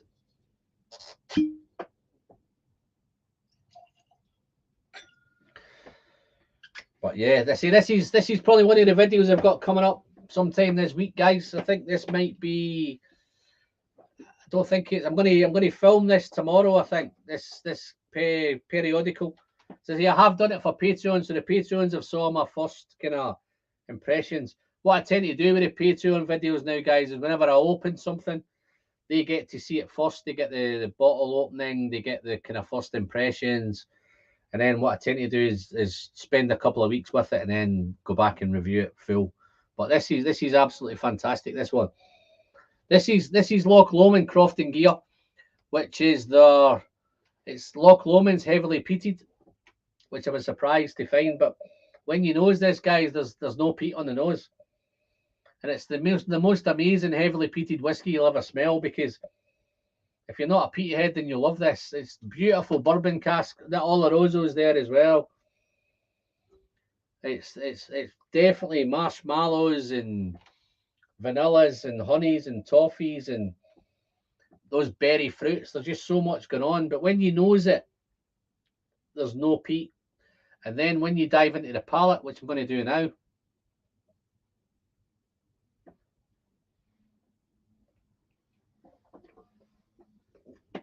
beautiful mouthfeel, beautiful texture.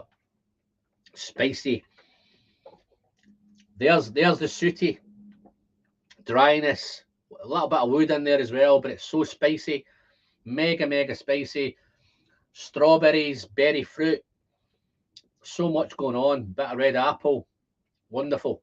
And again, this was £45, guys, so I don't mind paying that £45 bottle and picking these up because there's just so much good whiskey out there.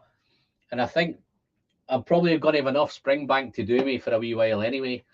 But I don't want to harp on about it all being a bit of Springbank thing, but I think the flippers now tend to be diving all over Springbank. I think they were all over Macallan at one point. I think now they're all over Springbank. And I think that's where it's. And I hope that I'd love to see more distilleries on Springbank, because I definitely think that would more distilleries on Campbelltown. So I think the more distilleries they can put on Campbelltown, then I think, yes, we can then find maybe some more funk somewhere else. Hopefully North Star can help us out with that. But I'm going to try and cut this off in 2 hours, guys. So yeah, just a couple of things before I go, guys. If you've not hit that like button, then please smash that like button for me, guys. YouTube likes it, Alan likes it. If you're new to the channel and you've not subscribed before, be very thankful, man, if you can hit that subscribe button. I want to pick up some coins, some glasses. I've got a little email down on the bottom there. Big thanks for everybody who's super chatted. But yeah, no, whiskey's fantastic. There's so much of it, so much to do, so much to talk about. Maybe make these discussions a wee bit more regular now. Maybe do one every kind of couple of weeks rather than I was kind of doing them hit and miss. Lots of videos to do, lots of Glenallachie still coming. What have I got coming up? I'm going to have that periodical coming up. What else is in the pipeline? See, I've got the Glendronach alternative whiskies to Glendronach. I've got that one. That's filmed already and edited, so that's ready to go. Lots of Arran coming up. Lots of stuff. Maybe go back and do some more Clynelish again. I had a great time with that Clynelish. Guys, anything you think I should review, you'd like to see me review, dive in, comments, let me know what you think I should be reviewing. Anything you think I should be reviewing that I'm not reviewing. Might maybe do some more independent bottlers going forward. I've had a couple of bits of fun with them recently.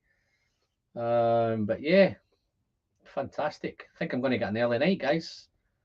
But let me just see where I'm up to now, see if I've missed anything else. Finishing with Edredale 12 Natural Cask Strength 2019 Whiskey of the Year. I think mine's was the 2012. That would make it. I think mine's was the one I did. I've done a couple, Tim. I think mine's was a 2005 or a 2006, maybe mine was. So that'd make it maybe the 2018 bottle. I think I've just done a battle against the Teapot Dram. I think that might have been a 2000 and that'd be a 19. That might be in a 2019. That. But I have just done a couple of them. Can't beat a bit of Edredale, guys.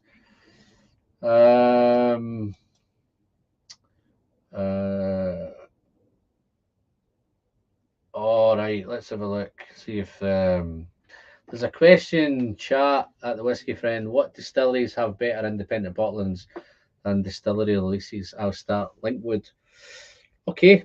Linkwood. Yeah, I've got one of the lads in the Manchester group. He's a big Linkwood fan. I think the independent, but I think one Edredale is one you could look at because it does a bit of both. It does great distillery bottles. Caledonia, for instance, it does some great Edredale. The Edredale 10 is probably one of the most underrated entry-level whiskies ever. That 10-year-old Edredale is fantastic. I think when you start getting now to these unchilled filtered range, you could even look at Edredale. They're hitting the Balakins with the peated range. They've got the from the cask bottles. They've got the Abisco bottles. I think Edredale for me is one of those is a whole package with different types of whiskey, and you can look at them. And obviously they're independent, but they do the independent bottles as well. The IB, it's gone off my head now. What was the let's have a look and think where I'm going. Just lost that side.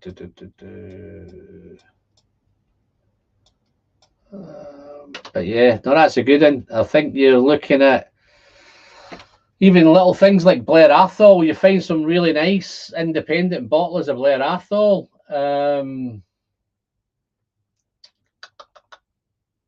Obviously, Cadenheads do loads, don't they? You've got Glenrothes, and I've just picked up this Tomatin. Was it? Oh no, I tell lies. A Tamdu, 21-year-old Tamdu, fantastic. Just picked that up. Glenrothes, 21-year-old Glenrothes. These are easy money. They've not broke the bank. See, that was under 200. I think I paid about 280 for them. So I think the average is about £90 with them. Last live stream you tried all the.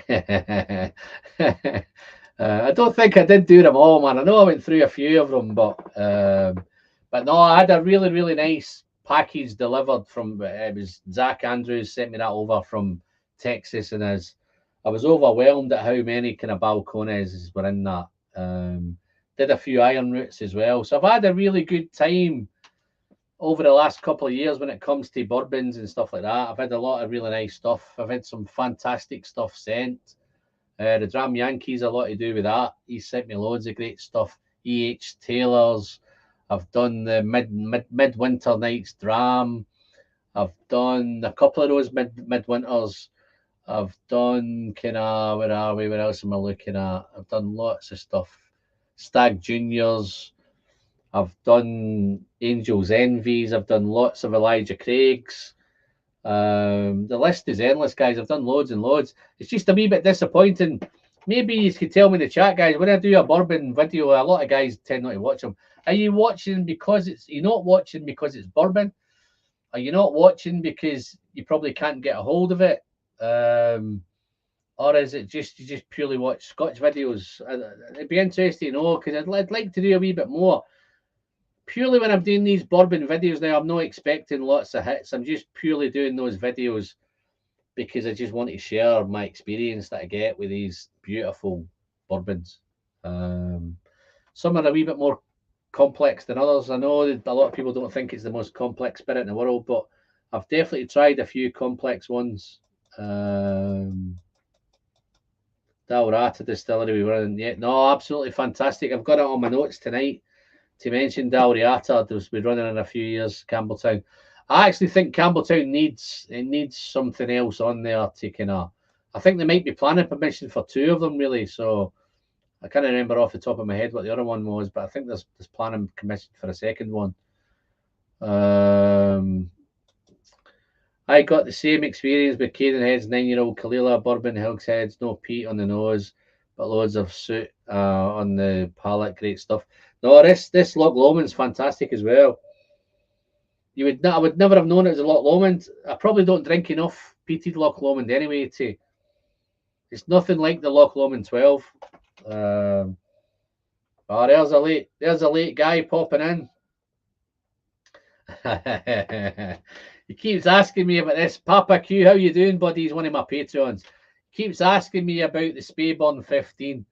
I haven't got a bottle of Speyburn 15. Let me try and get a hold of one. As soon as I've got a hold of one, I'll do a special review just for you, Jerry. But I've never really come across much with Speyburn. I've just got that much whiskey, guys, at the minute. It's just relentless. Big thanks to the patrons for helping me buy most of this stuff here. It doesn't help me buy most of it. It really helps me go towards buying some of it. But that's. Thank you very much, Raymond. Nice to see you. Thanks for popping in, buddy.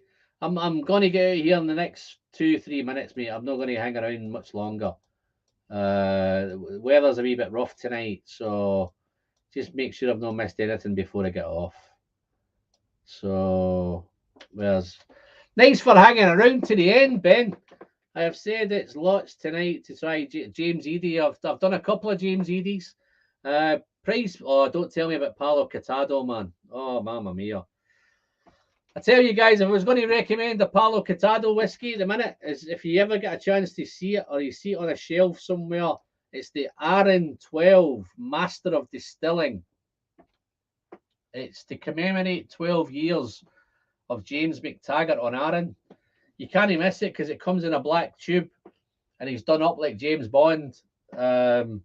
Absolutely fantastic. I think it was arguably the best 12-year-old whiskey I drunk last year. In fact, I've just picked up another bottle at last auction. That's another one I've picked up. And I actually picked up the 10 as well. So I've got a couple of bottles of the 10, a couple of bottles of the 12. So I've got a couple of backups now. Okay. Yeah, I think you're right, mate. I think it is Rassie. Rassie are planning the other Campbelltown distillery. So yeah, all good for Campbelltown, I think. And I'm pretty sure I think I've got a wee planned trip to Campbelltown. I'm going to try and get up there with it. I've got the Dram Yankee coming over in July. So we're probably going to try and drive straight to Campbelltown. That might be our first stop. So that's where we are. So, guys, I always find it tough to end these. So I'm going to try and end this one now. I'm going to end it with this Loch Lomond. Big thanks to everyone who's coming in. Again, guys, if you've not hit that like button, then hit the subscribe and the like. That'd be fantastic. And any comments you want to put in would be fantastic. I'm Alan. I'm the Whiskey Friend. And until next week, or the next one maybe, the pleasure's always in the sharing. And as always, don't forget to send good whiskey down the hatch. Cheers, folks. Oh, just before I go, guys, I've got a little super chat just popped in there. Let me get this in before we get off. Love the channel. I'm a long time follower, but the first time commenter. Here's a dram on me. Just got a Tobermory 21 for 200. I'm feeling pretty good about that. It's delicious dram. Thank you very much, JK135. Thank you very much for that super chat. Absolutely fantastic, my friend. As always, guys, nice to see you again. Hopefully you can pop back next time. JK135. See you all again, guys. Until the next one, to the hatch. Cheers now.